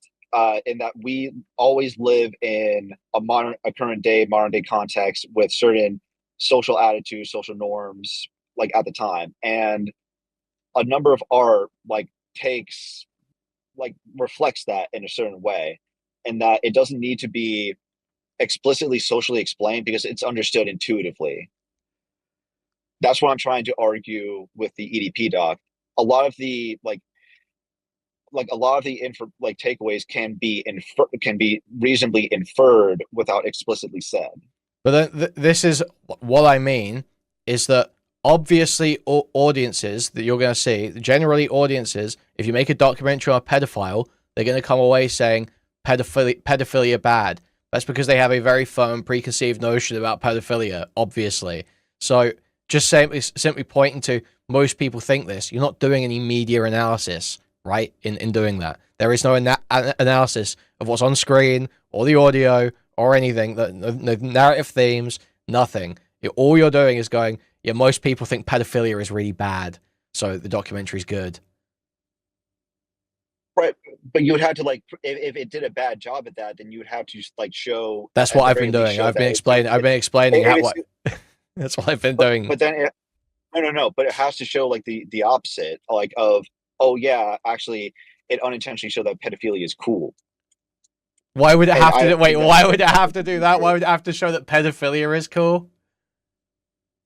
Because that's explicitly how it would fail. Like it's a condemnation of pedophilia. Then it failing to do that would be pedophilia is cool. Like that. Like I don't understand. It's kind of like you put it into this like unwinnable scenario where if it's a good, it's not unwinnable. Sorry, it's just no. I'm just saying. An average documentary would simply give a summary of the facts in a clear way and not do anything new or interesting. That's an average documentary. This does not do anything new or interesting and doesn't even accurately relay the facts. That's what I'm saying. Okay, but then at what point can we say that a documentary condemning pedophilia can be good if the audience is already has like a rejection of pedophilia? Well, it could have been it could be a deep character profile. This wasn't that either. That's one angle he could have taken. That I think he was, is the framing of what it's taking, but it doesn't actually do that. That's what we were sort of going over just now, is that it uncritically presents his self-narrative. So there are things it could have done interesting. We found an angle in which it seemed like it's attempting to do that, and now we've been arguing about whether it succeeds on doing that.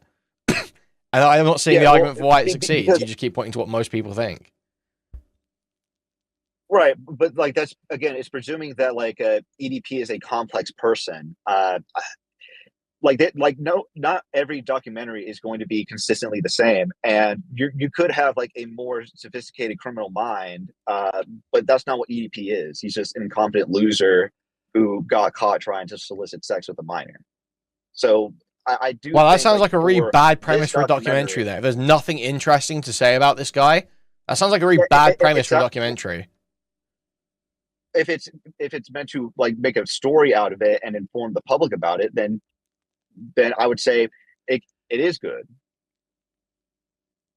But we've just established it doesn't even do a good job of informing it as key factual inaccuracies.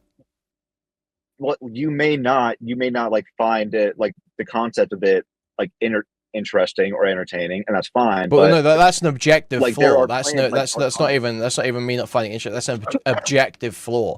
It objectively got something wrong, a pretty serious thing wrong.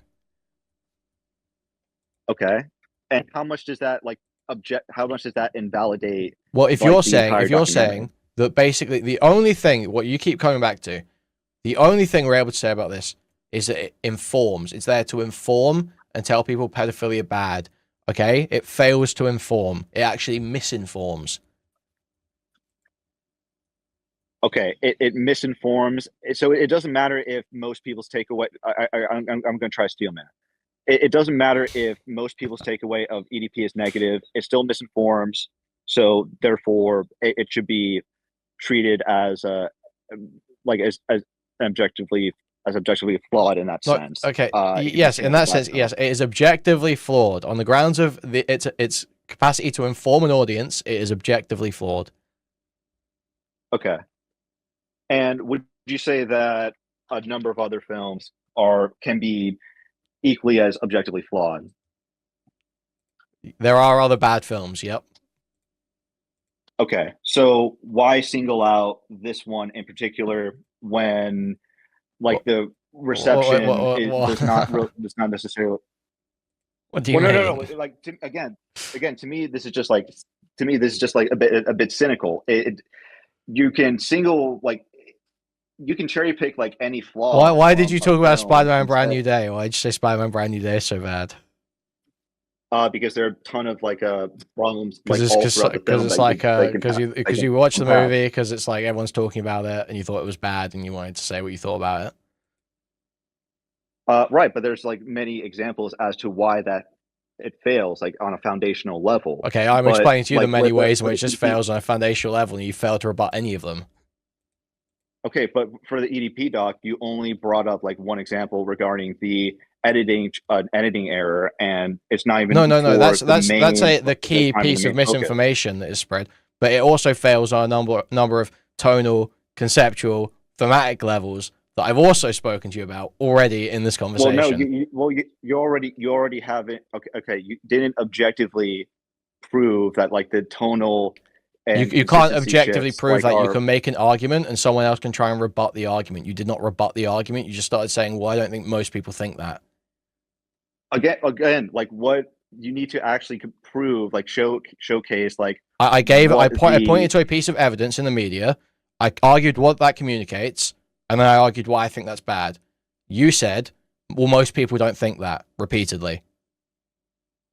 Well, again, like, yeah, if there are a ton of people like coming at it with a different takeaway, and you're like the only one saying this, then yeah, that. But I'm not. We've said I'm not the only one. I'm not the only one saying this. We've already been over that. I'm not the only one saying this. So pointing to other people's read is just like most people think that. No, I'm not relying on. I made an argument to you that you haven't responded to. Several, actually. Okay, but again, like it's just like when it comes to tone and themes and like how it is just feeling like you feel that it's presenting. Have you ever? I thought you were like a reviewer. Have you ever analyzed a piece of media before? Have you ever like argued this is what it communicates? Several. Okay. Yes. So what are you not getting here? Again, like I'm failing to see how your like description of events is communicating what you're saying it does. Okay, how? Okay, like how is it neutral? Like so we'll go over one point. We'll go back to another point. I'm going to lay out a point again for you, and you're going to tell me where this doesn't follow. Okay. In the outro, they use a cover of a song called "Creep" by Radiohead. This is about a guy who sees himself as so outcast, socially anxious, tortured, and doesn't feel like he can get close to anyone. And deep down, he's just so tender and wishes he could get close to people. And they play that over EDP, explaining how when he was a kid, he used to watch Triple H, and he's still just that kid deep down who's watching wrestling. He wants to be the villain. Everything always needs a villain. That communicates to the audience that EDP, despite all the people they're showing hating on him, deep down there's still something there. He's still just like a kid, and part of this, it's all just an act. Like, he's just playing into the crowd. He's just playing the crowd. That's the framing there. What part of that? Yeah, do you disagree with? Mind of EDP. Like, that's the sick mind of EDP. Okay, that is an uncritical presentation of EDP's self-narrative. Do you disagree? Like presenting it as is not an endorsement. Like neutral. Can I get a yes or no on this? Do you agree, yes or no, that is an uncritical presentation of EDP's self-narrative? Okay, no, but why does it have to be uncritical? Like why does it have to be critical? So you're saying no, that's not uncritical. You can portray something as is. Okay, is that what I'm just being asked clarity? Is that what you're saying? No, that's not uncritical. Okay, so no, that's not uncritical. But again, how is it like portraying him? So where does the criticism come in? Where is the criticism communicated? Because you're trying to communicate that this is endearing, that this is a attempt to make him look endearing when it's not. There's no way. There's no real conceivable way that people are going to look at that and say, yeah, he is the victim. Okay, that's not an argument. Okay, how is he going to be the victim? Well, I'm saying that's not the point. That's not an argument. I'm not saying you're wrong. I'm saying that's not an argument. You're not responding. Okay, like it's an uncritical like a portrayal of how EDP expresses his inner like. So turmoil, I'm asking you, you're saying it's not uncritical, therefore it criticizes in some way. So where's the criticism? Where was that? Point to that in the documentary for me. Okay, just the way he acts. Like people, like Mike Clum understands on a certain level that people will take away from EDP's behavior that it's going to be bad. Right. So you think so? Okay. So you think this is your argument. Just to be clear, you think this is an argument. You think no, it doesn't present him that way because it just obviously doesn't. Okay. That's what you're saying to me. That's what you're saying to me. Sorry, repeat that. You're saying again, it doesn't communicate that because it just obviously doesn't. That's your response to my argument about what it communicates. Well, you're trying to say that it's portraying him in a sympathetic light, when no, that's like EDP's delusional like point of view. That's not what it looks like. Okay, how's that presented? How's that presented? Where's how's delusion presented in that documentary? EDP thinking that he's a victim. EDP thinking that there's just a conspiracy against him. Thinking that everyone else is in the wrong. This is like again, like obviously he denies facts about the case that are shown to be wrong. But I'm saying how is delusion about his self-narrative presented? We're talking about how it presents his self-narrative. It's how talking about like the last 20 minutes, how it presents his self-narrative, specifically in the outro of the documentary. But if there was something relevant in the rest of the documentary that you felt directly undermined it in some way or was relevant to the point, you could easily bring that up. But I'm centering my argument on the outro, how that outro presents him. So how is that self-narrative presented specifically in the outro undermined at any point in the documentary or criticized or anything? Okay, so I would actually argue it's reinforced. We're actually given the start of this self-narrative far earlier in the documentary when we're first told about him watching wrestling as a kid. and it's brought back at the end from an emotional climax that is sending you off saying, this is what EDP is like. And then it goes, but you can still be arrested. And that's it. So I'm not seeing the undermining of self-narrative, the criticism, the deeper look at this self-narrative. I'm not seeing that anywhere. What would you accept as an undermining? Like Mike Clum himself saying, "Yeah, what you're doing is bad. Like that's bullshit. You're not a victim." Like going on. That is like literally the most ham-fisted, unsubtle, retarded way of doing it. But that is a way of doing it. Okay, but like, what is like your preferred way? Like that's still what I'm not understanding. Okay, I don't understand. I don't understand how you can be a movie reviewer and be doing this. I don't get how you're not engaging with like clear media argumentation. I am saying what it communicates, why I think it communicates that, and laying that out very clearly. You are not responding to that. At no point are you responding to that. Okay, again, like I'm trying to respond to this on your level by considering like the criteria that you've. Is this how you usually would argue this? By just going, most people don't think that. Most people don't feel that way. Well, no. Kuihman. You're rejecting like other YouTubers like during this segment saying, "Oh yeah, this guy's a bad person," and just like looking at the like EDP's statement, like what do they say? Wait, you think? Oh, God, yeah. That was what was needed, right? That undermines his self-narrative, of course. When EDP is saying that he wants to be the heel and be the villain in showbiz, and there's a bunch of other YouTubers saying he's a really bad guy, I wish he was dead. Yeah, that undermines his self-narrative. Why didn't I think of that? What a great point, Kinoflex. I'm getting testy with you, Kino. I'm getting testy with you. No, it's so fucking stupid to try and say that. But Kuihman, I'm just trying to understand like what you would accept as like a not ham-fisted like rebuttal towards EDP, like EDP's view of himself during this portion.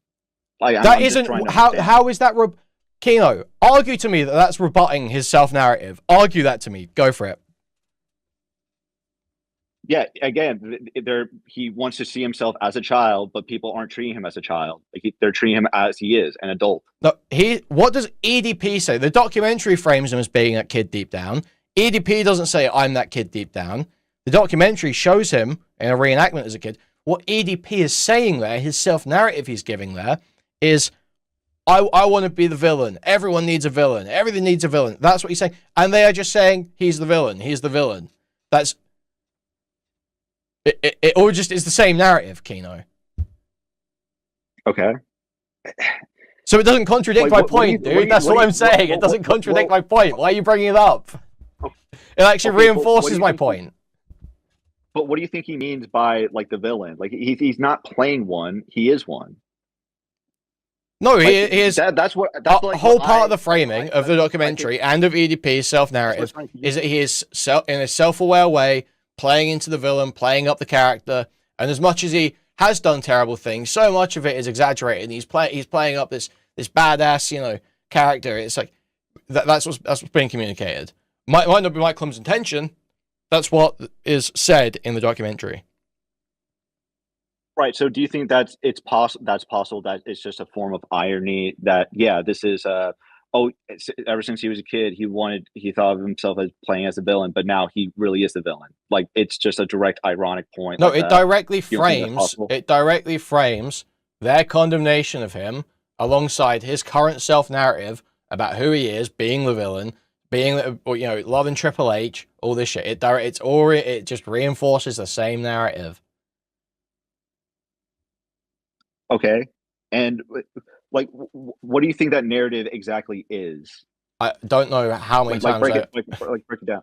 So break it down. The EDP is a self-aware sort of like troll who has done bad things, plays up the character, and is a lot of this is all just fucking around, and he's still that kid deep down.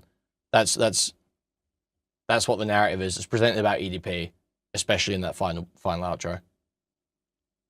Okay. And I'm not trying to like frustrate you or anything. I'm just confused as to why you think that's like a flaw. why it necessarily needs to be challenged, especially considering everything else that was brought up in the documentary before that point. What do you mean, considering everything that was brought up in the documentary before that point? You're just, again, saying everyone thinks pedophiles are bad. Like, this is like, it feels like the argument you're still making is like, well, because you've told everyone he's a pedophile, you don't need to do anything else now. Well, I mean, it's just a very, like, then you're not adding anything. You've just got nothing to say as a documentary maker, clearly. Well, no, it's just a straightforward documentary that you can like just see that this guy. Well, can I go back to the same point, Kino? If it's just a straightforward documentary that just gives you a basic summary of facts, that's like a 5 out of 10. This fails to give you the facts, so it's got to be lower than a 5 out of 10. I don't see what your argument around that is. Well, no, like at certain points, it is just straightforward, just of EDP, like saying, "Yeah, I like kids. Yeah, I did that. I'm still free, and I'm unrepentant."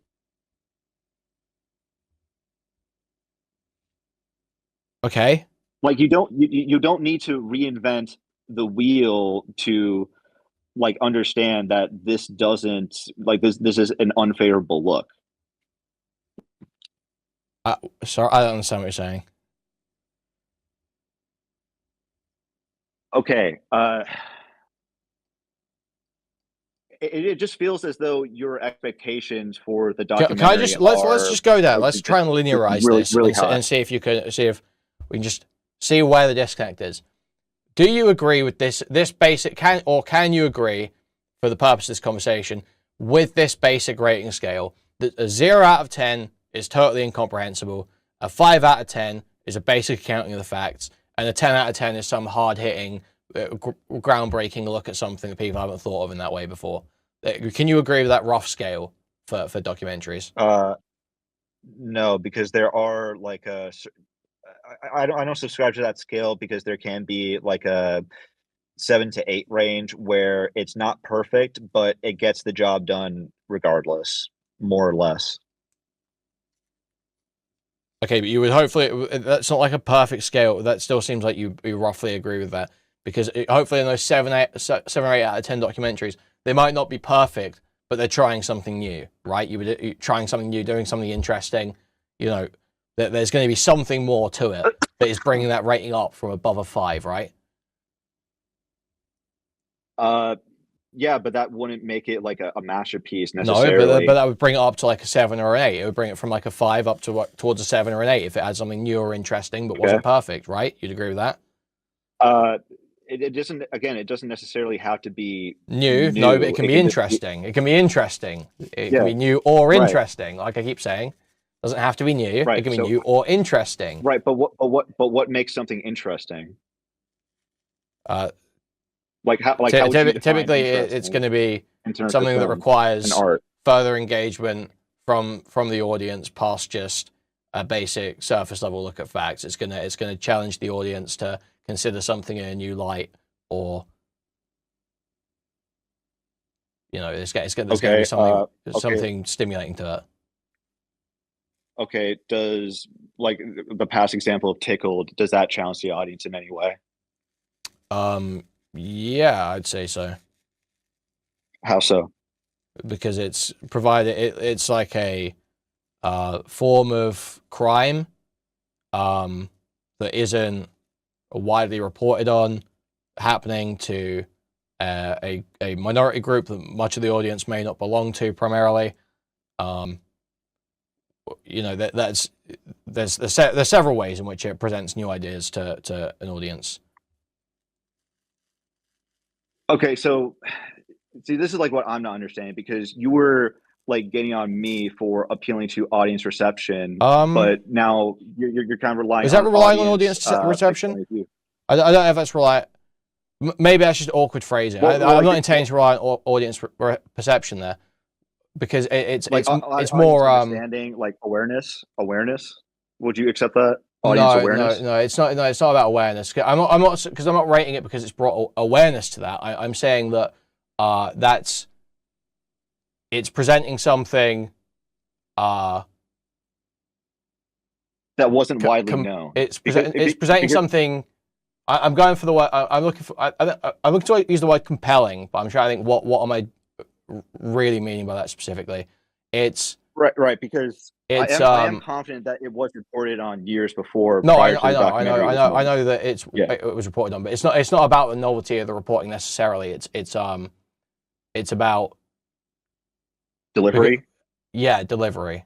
Not just Okay. delivery, not just delivery. The substance matters too. The substance matters too. It's not just about delivery. Delivery is an aspect to how you rate a documentary, but I don't think that's quite what we're latching onto here. Because in the case of EDP, in the case of EDP, basically the concept in EDP is you are being shown a pedophile and told that pedophilia is bad. There's a bit more to the concept in Tickled. You are being presented with like a case to be followed.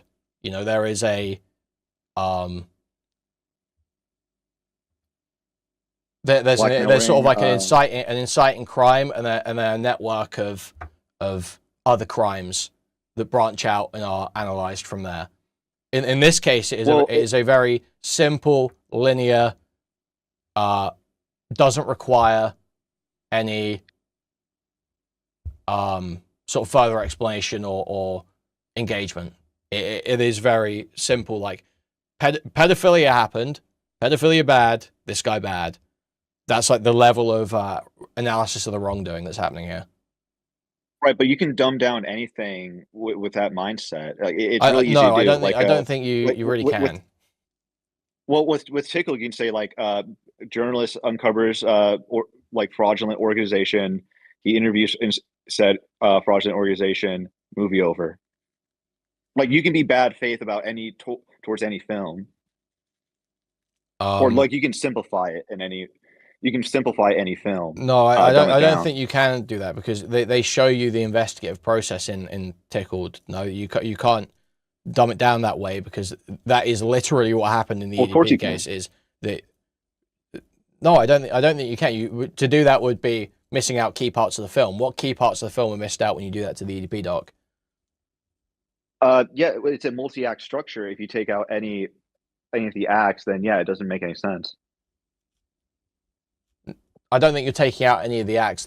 All of it is basically it can be summarized, and you don't lose any key details by simply saying, "Oh, okay, I'll give you this."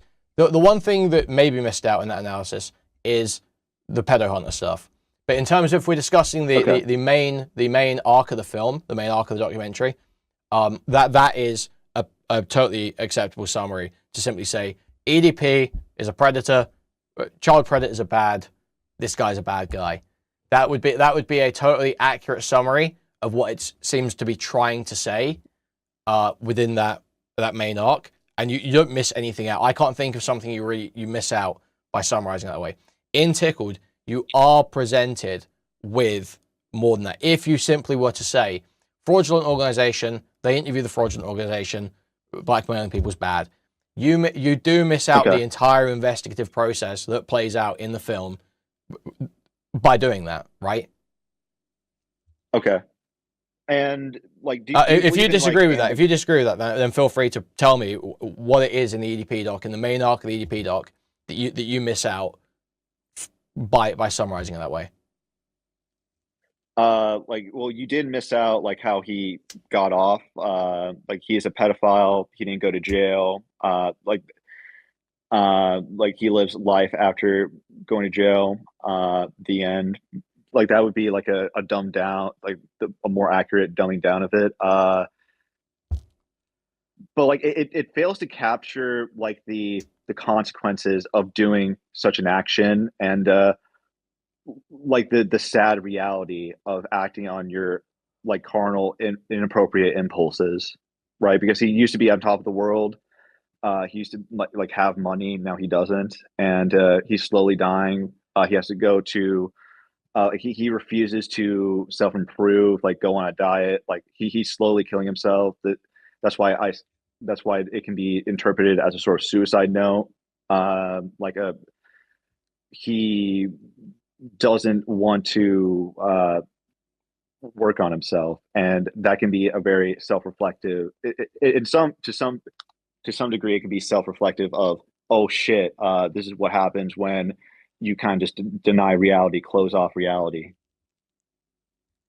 And that's like an emotional truth or theme that's not communicated by summarizing the film in like in that way.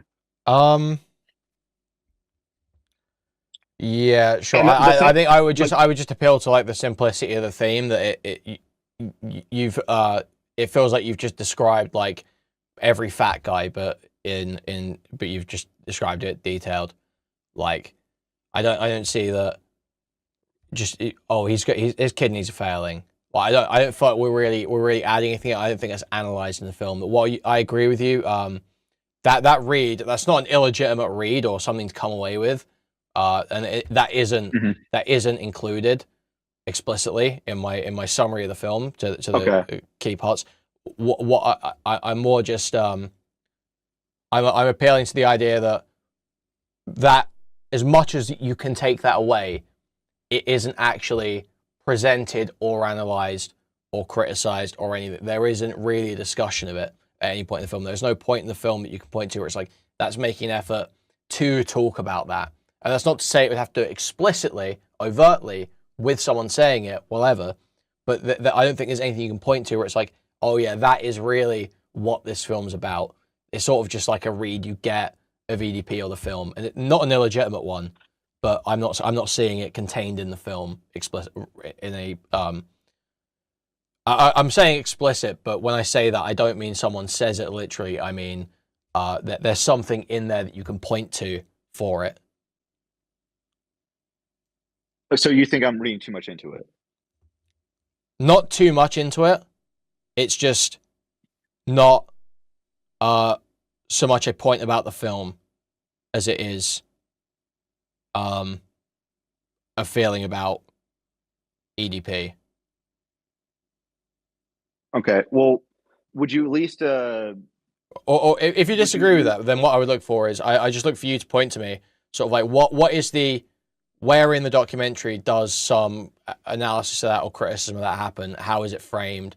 You know, is there some shot that you feel does that, or some line or some editing of two lines together, or anything like that that you feel like communicates that or discusses that in some way? Well, I wanted like tackle the interpretation real quick, because I do think you have a point. Maybe that you can argue that Mike Clum, like the brilliance some people like myself, or like the praiseworthy aspects are a result of him leaving things too open to interpretation.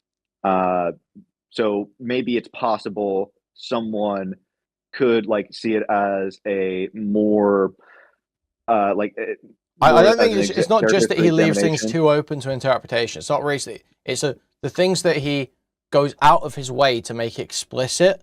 It's redundant to make explicit.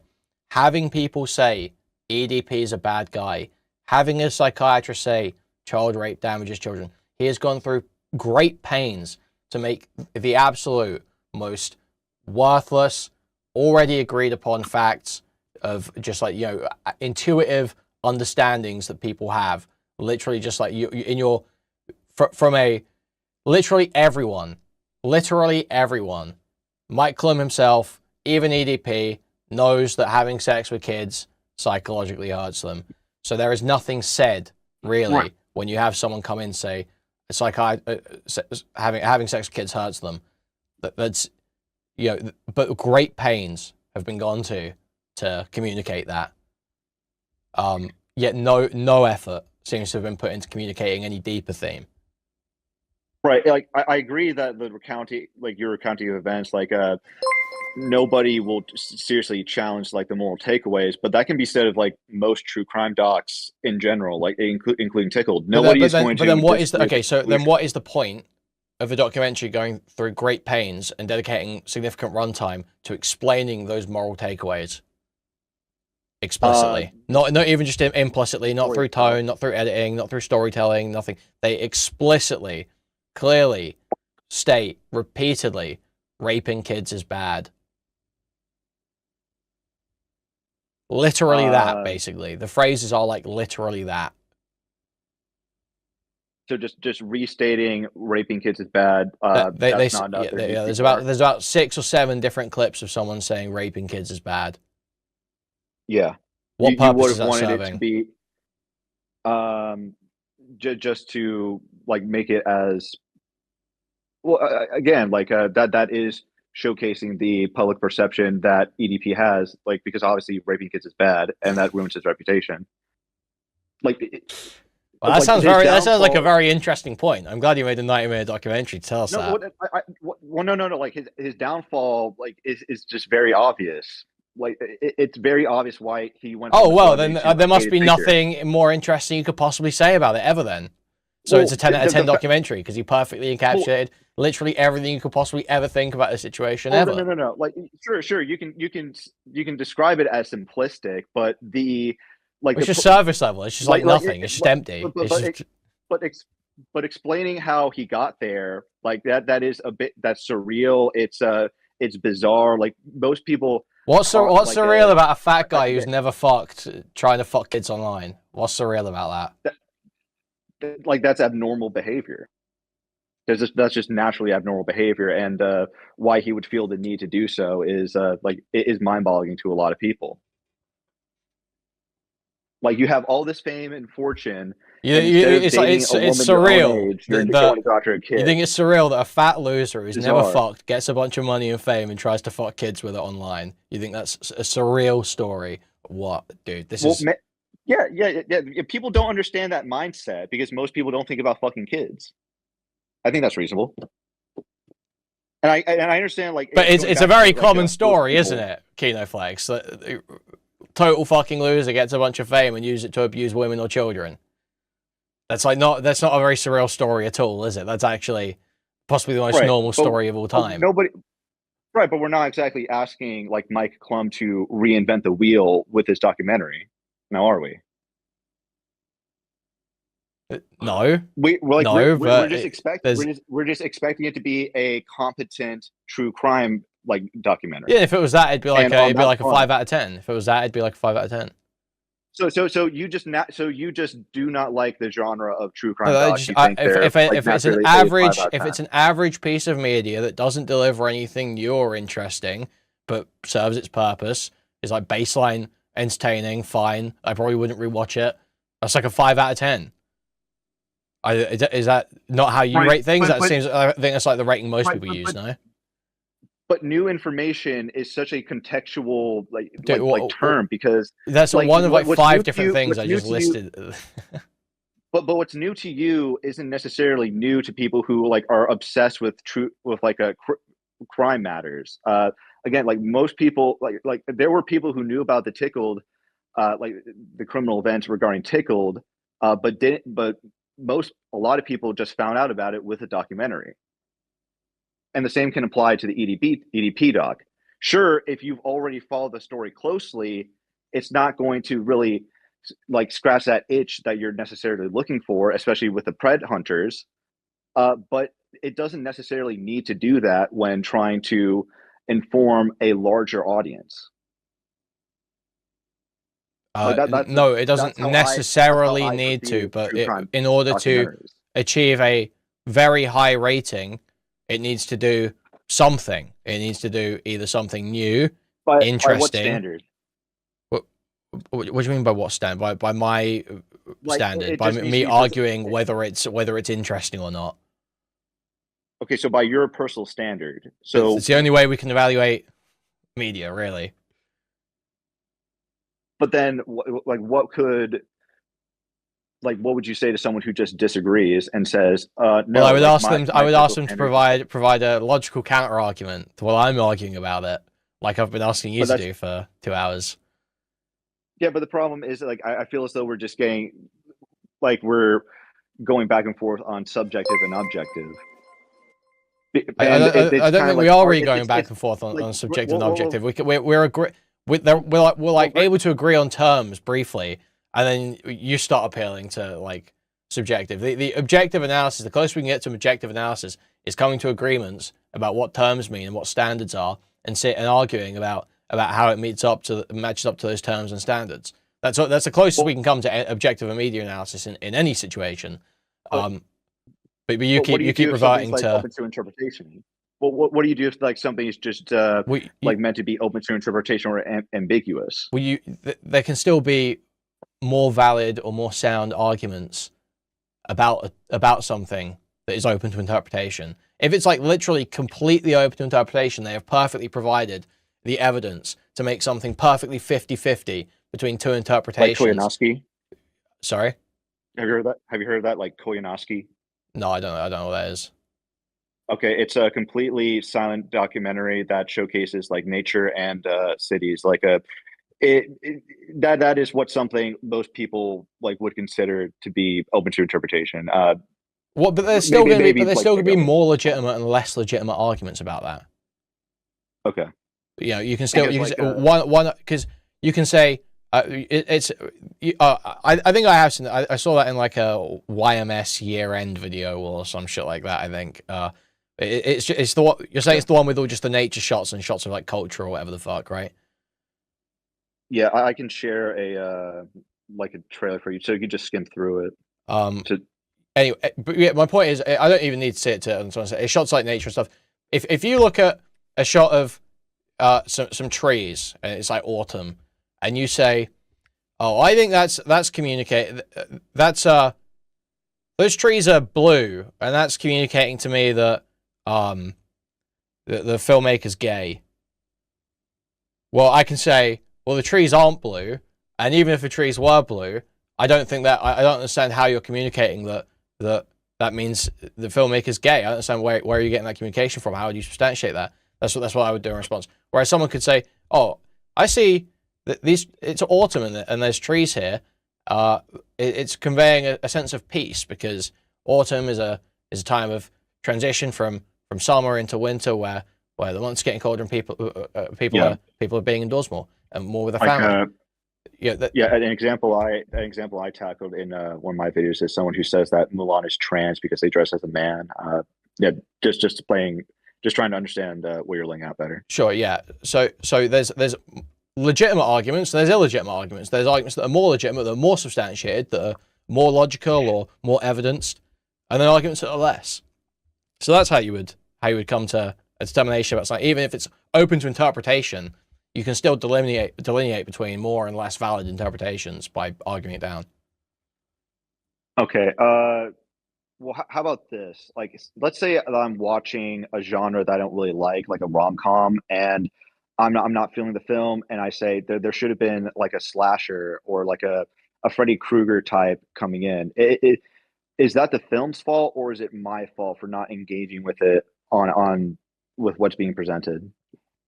Well, that's you expressing a preference. That's not really subjective preference. Either's like a fault in that case, but you're not making an argument about the media really. You're not saying it should be like this because X. This would have made it better because Y.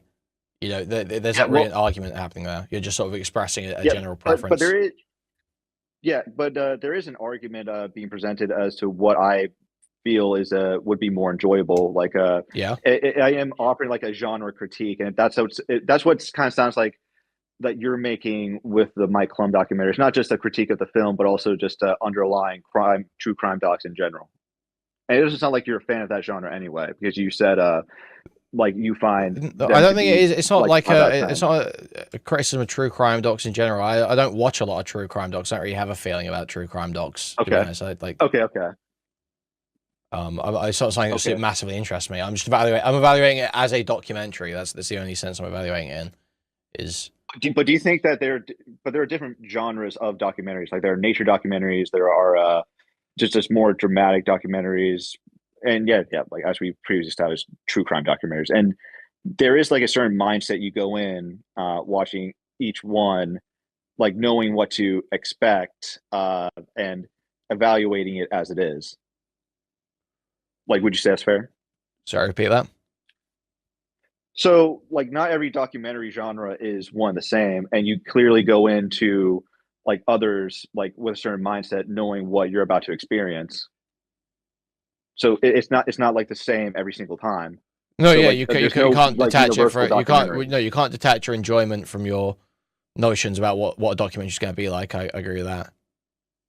There's no like universal documentary that you can point to that says,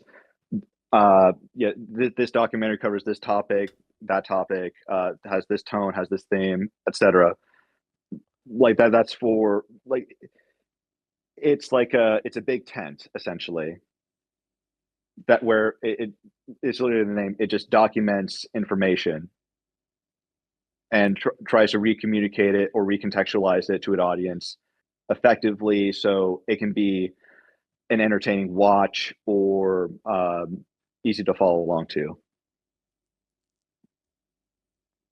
Yeah, but like it feels again that basically the argument you're making to me is it doesn't aim to be anything more than mediocre, so it's good. Like simply saying, yeah, Marvel slop aims to be baseline entertaining, but I don't give it points for that. You know, it's like that if it barely succeeds in entertaining me, then it's going to be like a 5 out of 10. I'm more so arguing that it's focusing primarily on the subject matter instead of answering like a deeper questions, because at the end of the day. But yeah, but then I engage on those terms. I point out that there's a key. It does a bad job of communicating the facts of the case, because it spreads a key piece of misinformation about how Kayla met EDP and attributes it to her instead of Gideon's Discord, seemingly falsely, through the editing. So not only does it misinform the viewer, so it does a poor job on those grounds of communicating the facts of the case, but also if it was only trying to communicate sort of the facts of the case and a baseline summary, it spends a lot of time doing other things, like letting EDP do shtick. So I don't see that would be the primary goal. It seems like it was made to entertain. It seems like it was made actually to be like a crude humor YouTube video. So you would say like the Kayla edit that is a foundational. That is a foundational factual issue in the documentary. Not a nitpick. Not a nitpick. Cause I'll explain to you why I think that's a foundational issue. Okay. The second most important plot in this film is about the pedo hunters, Gideon, Alex Rosen, fucking up the story, fucking up the case, and potentially causing harm to minors, especially Gideon. It misattributes Kayla coming into contact with EDP to her own actions as opposed to Gideon's actions in inviting him to the Discord server. So immediately, just on factual grounds, that's insanely bad. But if you think about the moral implications of that, it is blaming, at the time, a 15-year-old girl falsely for contacting a pedophile. Seemingly, the idea would be that she contacted him first. I'm guessing that's what Gideon implies, is the idea that she reached out to this guy. So on this core thing, the core of the documentary, which is this minor, the real minor, not decoy, that EDP preyed on, they have fucked up and misattributed the agency in this situation occurring. I guess the best counterexample, because that again, I am willing to concede, as I said before, that is an error in the doc. But do you think that viewers could also take away, from the Kayla segment, that she's not completely reliable and that they should look more into this issue elsewhere? That's what the other claims seem to imply that weren't showed in the documentary, but were sorry, can you just repeat that over? Sorry, can you?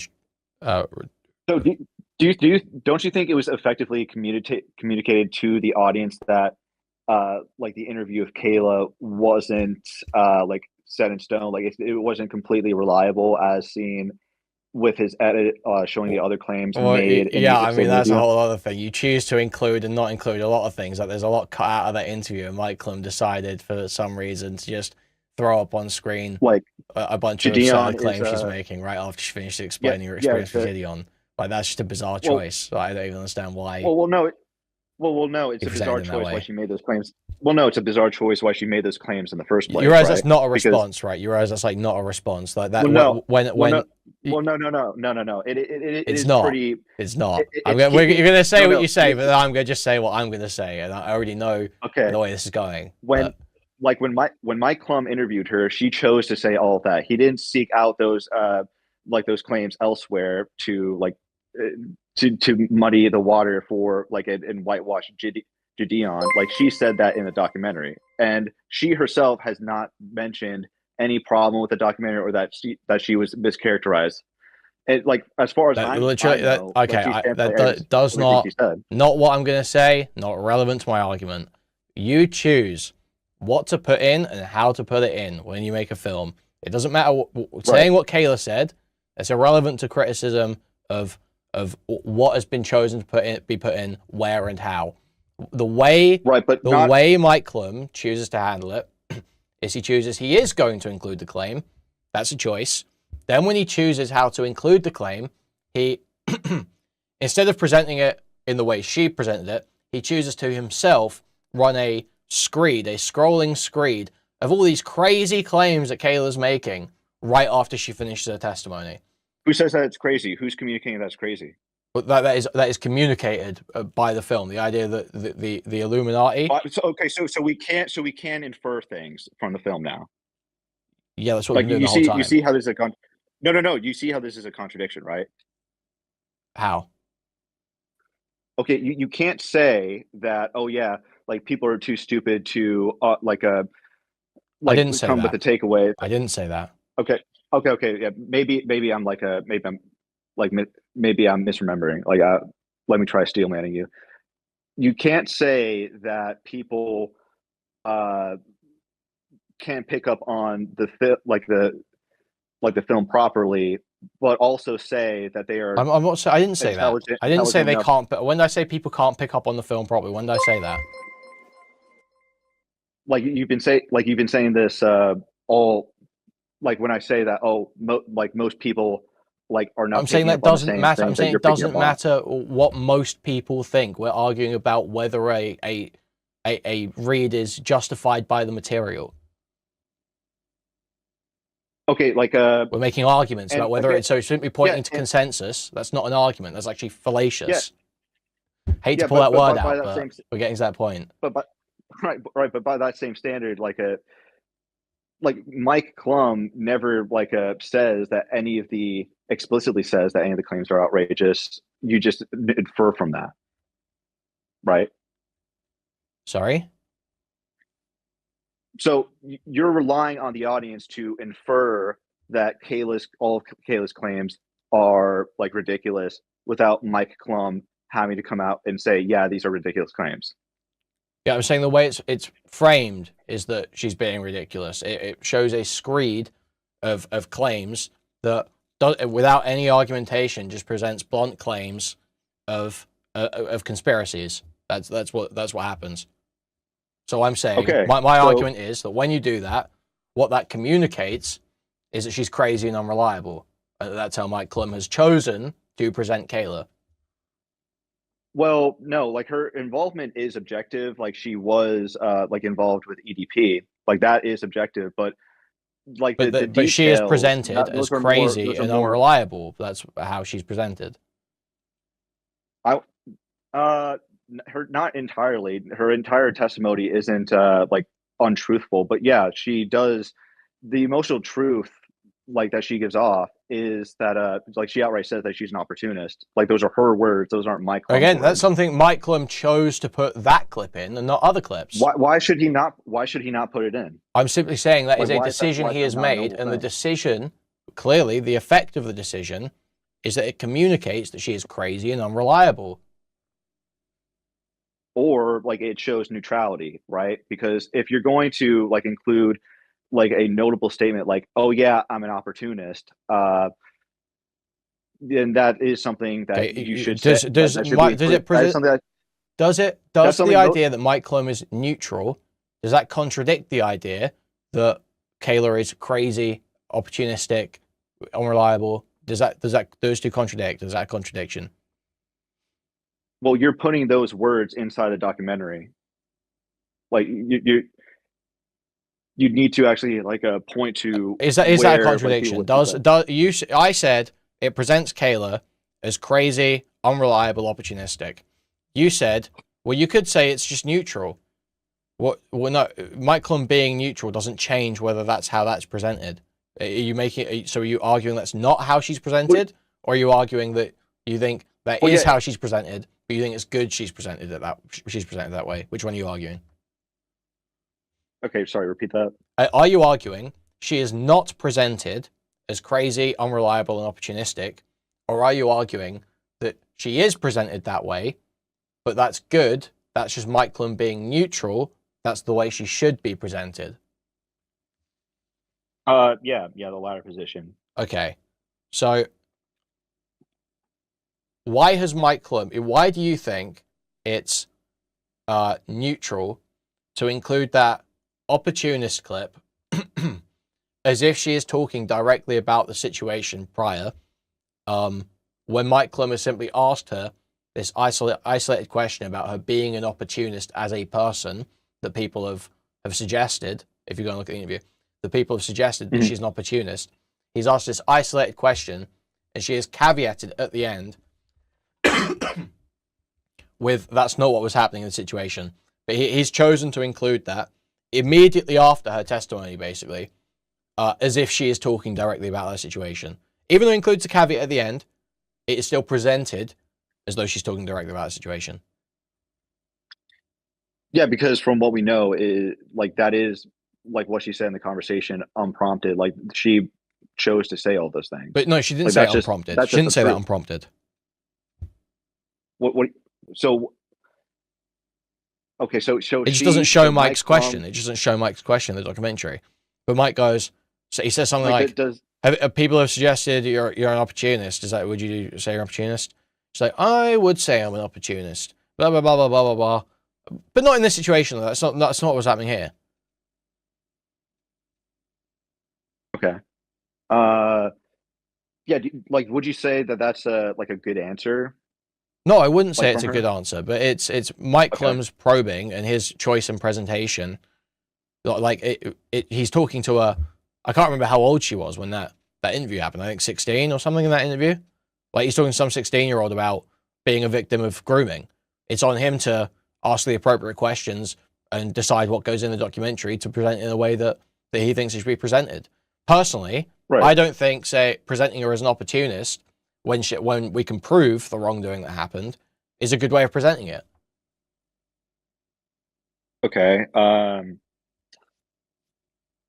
This is some information that I'm going to try to verify with you. Like, is it true that her mother and her manager were also present with during the questioning? Like, they weren't in shot. I think they say it was Gideon's manager. I don't know about her manager. They say her mother was there. Wait, you mean when Gideon was talking to her? No. Like when Mike Clum was talking to her. Oh, I don't know. I don't think that's relevant. I don't. I would say it's kind of relevant because if they perceive like those questions as fair, that's not how I'm evaluating it. That's not how. Why do I care what they think about it? Well, no. Like it's how like it was produced, like how it was constructed. I'm not saying it's like unethical to ask the questions, period, or something like that. I'm saying that when you make the film, you have chosen how to present this. You've asked her a question about being opportunistic. You've gotten an answer. And then you have chosen to present it immediately after a testimony. You are in full control there. You're in full control of the questions.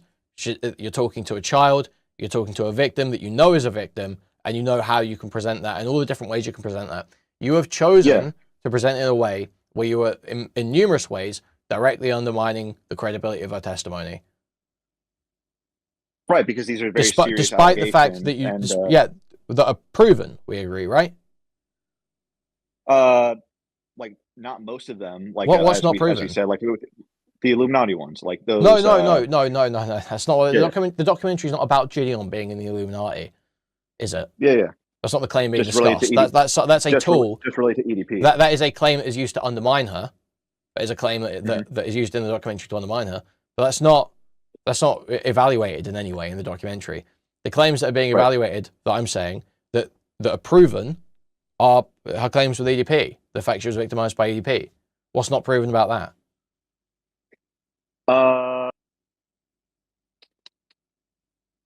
We would need to again, it's like a he said, she said situation. About what's he said, she said? like who met EDP first. Like again, you have to like it's tricky because we have the like, as far as I'm aware, we have the start of the DM scroll, and it seems to be EDP messages her first on Instagram. Okay, EDP messaged her first, and then Kayla met Gideon with in his Discord server over Guess Who's Black competition. Well, no, right? we don't know. It seems like people there's we don't know the precise dates for when certain screenshots were taken, but it seems totally possibly the case that she met EDP from Gideon's Discord, that EDP found her from there. Okay, so EDP Gideon was in contact with EDP, then he invited him to the his Discord, server. and it seems as though EDP may have targeted Kayla from there. And then Kayla contacted Gideon. Kayla started posting about it publicly in the Discord. Okay. And like there's a clear there's a clear paper trail or breadcrumb trail establishing all of this, like screenshots. Yeah, so I mean I can probably send you this video. Goes over basically there's like just a slight there's a gap basically where you can't 100% tell exactly when this DM was sent because of the time it was posted in the Discord compared to when the Instagram messages. But I can't explain it to you right now. You'd have to watch the video. But basically the whole thing is, you know how Instagram changes from being like a date and a time to being like Friday or being like yesterday when you see a message. It's like to do with that basically. It just doesn't. You can't quite map out exactly when a certain thing happened. But okay, but just so like, are you or are you not saying that like Mike Clum is making an intentional? I'm not fuck up, or I don't know. I'm not assuming intent either way. I'm not assuming intent either way. I'm just saying what is in the documentary. Okay. Could it be reasonably like assumed that Mike Clum like didn't have all access to the same information you have now? No, I'm pretty sure this was all out publicly. Yeah. See, this is just like the again, like, and I'm willing to concede that this is like an error in the doc, but what I think what's worth like evaluating is whether or not this is like reasonable. Okay, this is supposed to be the big at the time. This is supposed to be the big. It's like a YouTube documentary, but it's like a real documentary, and it does a worse job at conveying the facts than YouTubers are doing. So that's like a huge knock, no?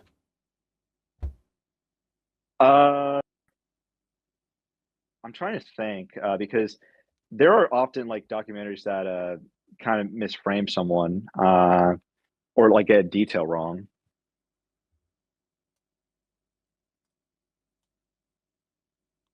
But these are the details you have to get right. If you're making a documentary about pedophile allegations, you have to get this stuff right. Even a YouTube video, you have to get this stuff right.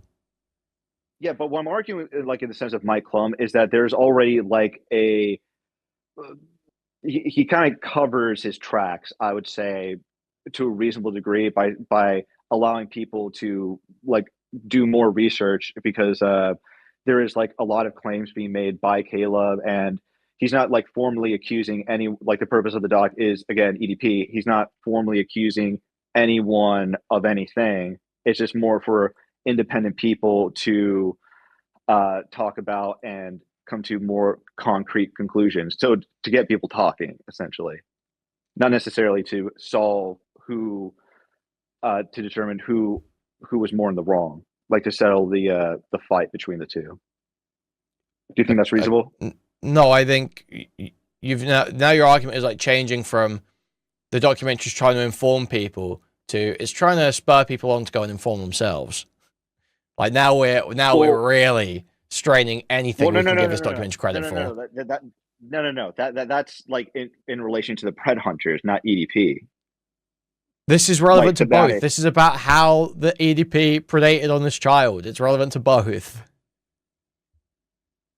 Okay.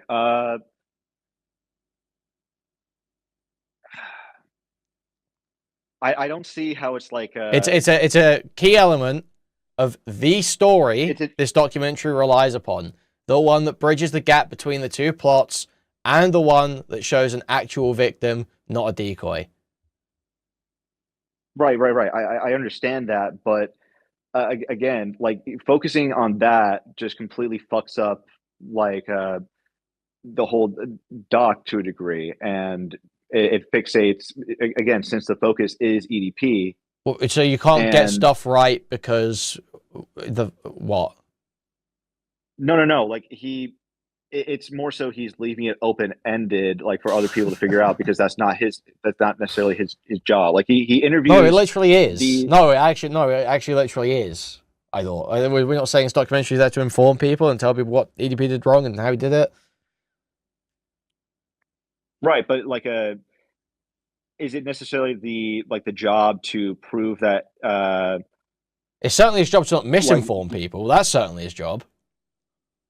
right. But is it necessarily the job of the documentary to prove that Skeeter Gene, Gideon, like other pride catchers are unethical in their practices? Well, Like personally, I that's think a that point. personally, That's a point it's making in the documentary. So yeah, by like it's an the standards of the interpretation. documentary. It's an interpretation someone else gives, and that's Chris Hansen. And even then, And how is Mike Chris Hansen Clum is Chris points out, Hansen framed in the documentary as someone to be questioned, or is he framed as an authority and an yes, expert? yes, of course he does. Yes, of course he does. Like he is like, yes, he's framed as an authority and So expert do you think the when, documentary is like, communicating that Chris Hansen is right or wrong, finish. or it's open to interpretation? Let me finish. Let me finish. He's framed as an authority when going after EDP, but when Skeeter Gene calls out the hypocrisy since Chris Hansen criticized him for only being in it for like money and fame, Skeeter Gene points out that Chris Hansen relies on true uses his True Blue platform requires like a monthly payments, either weekly or monthly payments, and that's like framed to the audience as something to question or worth thinking about. Right, it seemed like it was just giving him a Chris promo. I'm gonna be real. Like the way the documentary frames that, it literally just it has like a slide screen where it just says Chris Hansen's new content is available on TrueBlue for $5.99 a month. It literally looks like an ad. It doesn't even. It doesn't. I don't think that's presented critically at all. Well, but it recently can, since it was shown immediately after Skeeter Gene criticized. No, I don't believe it Chris is shown Hansen immediately after Skeeter Gene says that. I don't believe it is. I think it's shown another. I don't believe it is shown immediately after that. I think it's shown like Chris Hansen like says something, gives like a little dunk or some shit, and then it comes up. I'm pretty sure. Yeah, but that's still like during the exchange, like asking, like getting the audience to think about, like, okay, like is Chris Hansen in a position to criticize I don't other think people? that's communicated by the documentary at all. I think in the documentary it's pretty clearly communicated that Chris Hansen is the pedo catcher who does it right. He's the top guy. Skeeter Gene's a dog shit imitation. He's a clown, and you should listen to Chris Hansen when he says these people suck. That is what the documentary communicates to me pretty clearly. I don't see where are you seeing, aside from Skeeter Gene, like being a mumbling retard, going like, "Oh, Chris Hansen did a TV show too," which isn't presented in like a favorable light, and Skeeter Gene is presented in a terrible light throughout the entire thing, and so is Gideon. Every way in which they can make him look terrible, aside from questioning Kayla and fucking that up. You know, they're presented as terrible. At every step of the way, Chris Hansen is presented as good. They give Chris Hansen 10, 15 minutes with EDP, sit there and just fuck with him and grill him and do, we see how this looks, right? Yeah, and do all this whole fucking shtick. Yeah, the whole way through, Chris Hansen is presented totally favorably. There's no Chris Hansen criticism that I see coming from Mike Clum in that documentary. I'm looking over the doc right now just to verify where exactly the timestamp for the ad was. I'm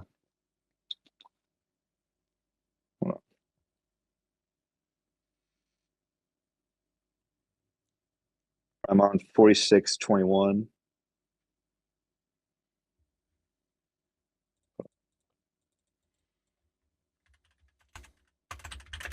Okay, so if you have like if you have like another monitor to look at the like the EDP doc, you check out like 4622. 4622. Like 46. Yeah. Hypocritical with a statement. You're goofing around. Yeah, it did definitely change my opinion on him a bit. Yeah, do you have it up? Yeah. I think he was a bit hypocritical with a statement that he made. He said that I was just doing this for clicks, views, and ad revenue, basically. I mean, are you telling me that P's not doing it for the same reasons? You know, I would really like to ask Chris Hansen that if he weren't being paid for his work, would he still do it?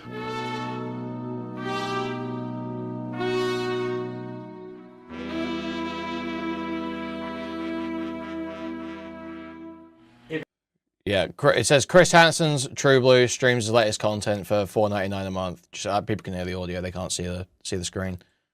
So you're right. It does come straight after that. I don't see that's presented particularly critically though. Yeah, it cuts in with a photo of Chris Hansen receiving an award as well while he's talking there. I don't really see that as presented critically because the point that's been made throughout this documentary isn't that Skeeter Gene and Gideon are bad for making money. That's not been Chris Hansen's argument. That's not been the argument presented through the documentary either. They've argued that they're bad because they fucked the story up. And I believe Chris Hansen is described in terms of his pedo catching quite favorably at some point in this. They literally, so they bring him in with fanfare. Wait, who says that? So they bring him in at the start with just like fanfare. So let's see what happens. So they do this whole Kern County Sheriff declines to comment, and they show his picture. This is at 31:52. And there's sort of like building music, rising cinematic music.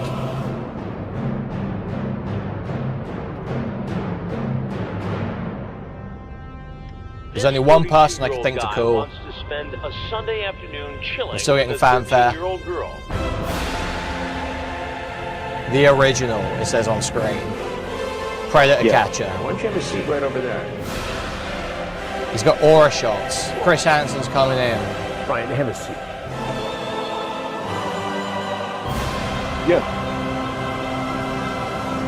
And then Chris Hansen gets to do his shtick, and then he gets to talk about how Gideon, these guys fucked it up, how he would never do that, how they're a clown show. And then Gideon just says, well, he makes money too. Something that's, or not Gideon, Skeeter. Says he makes money too, something that's totally non-responsive and not presented as a point in the documentary at any point. So yeah, I agree. I agree that's a retarded argument from him. But like like Mike Clum clearly like my argument is that he includes that to maintain the emotional truth. Like even if he like Mike Clum went on to Chris Hansen's podcast, and they seem to have like a friendly relationship. He still included that regardless. Because he knew that some people would, that would be worth considering for some people. That is an ethical conversation to have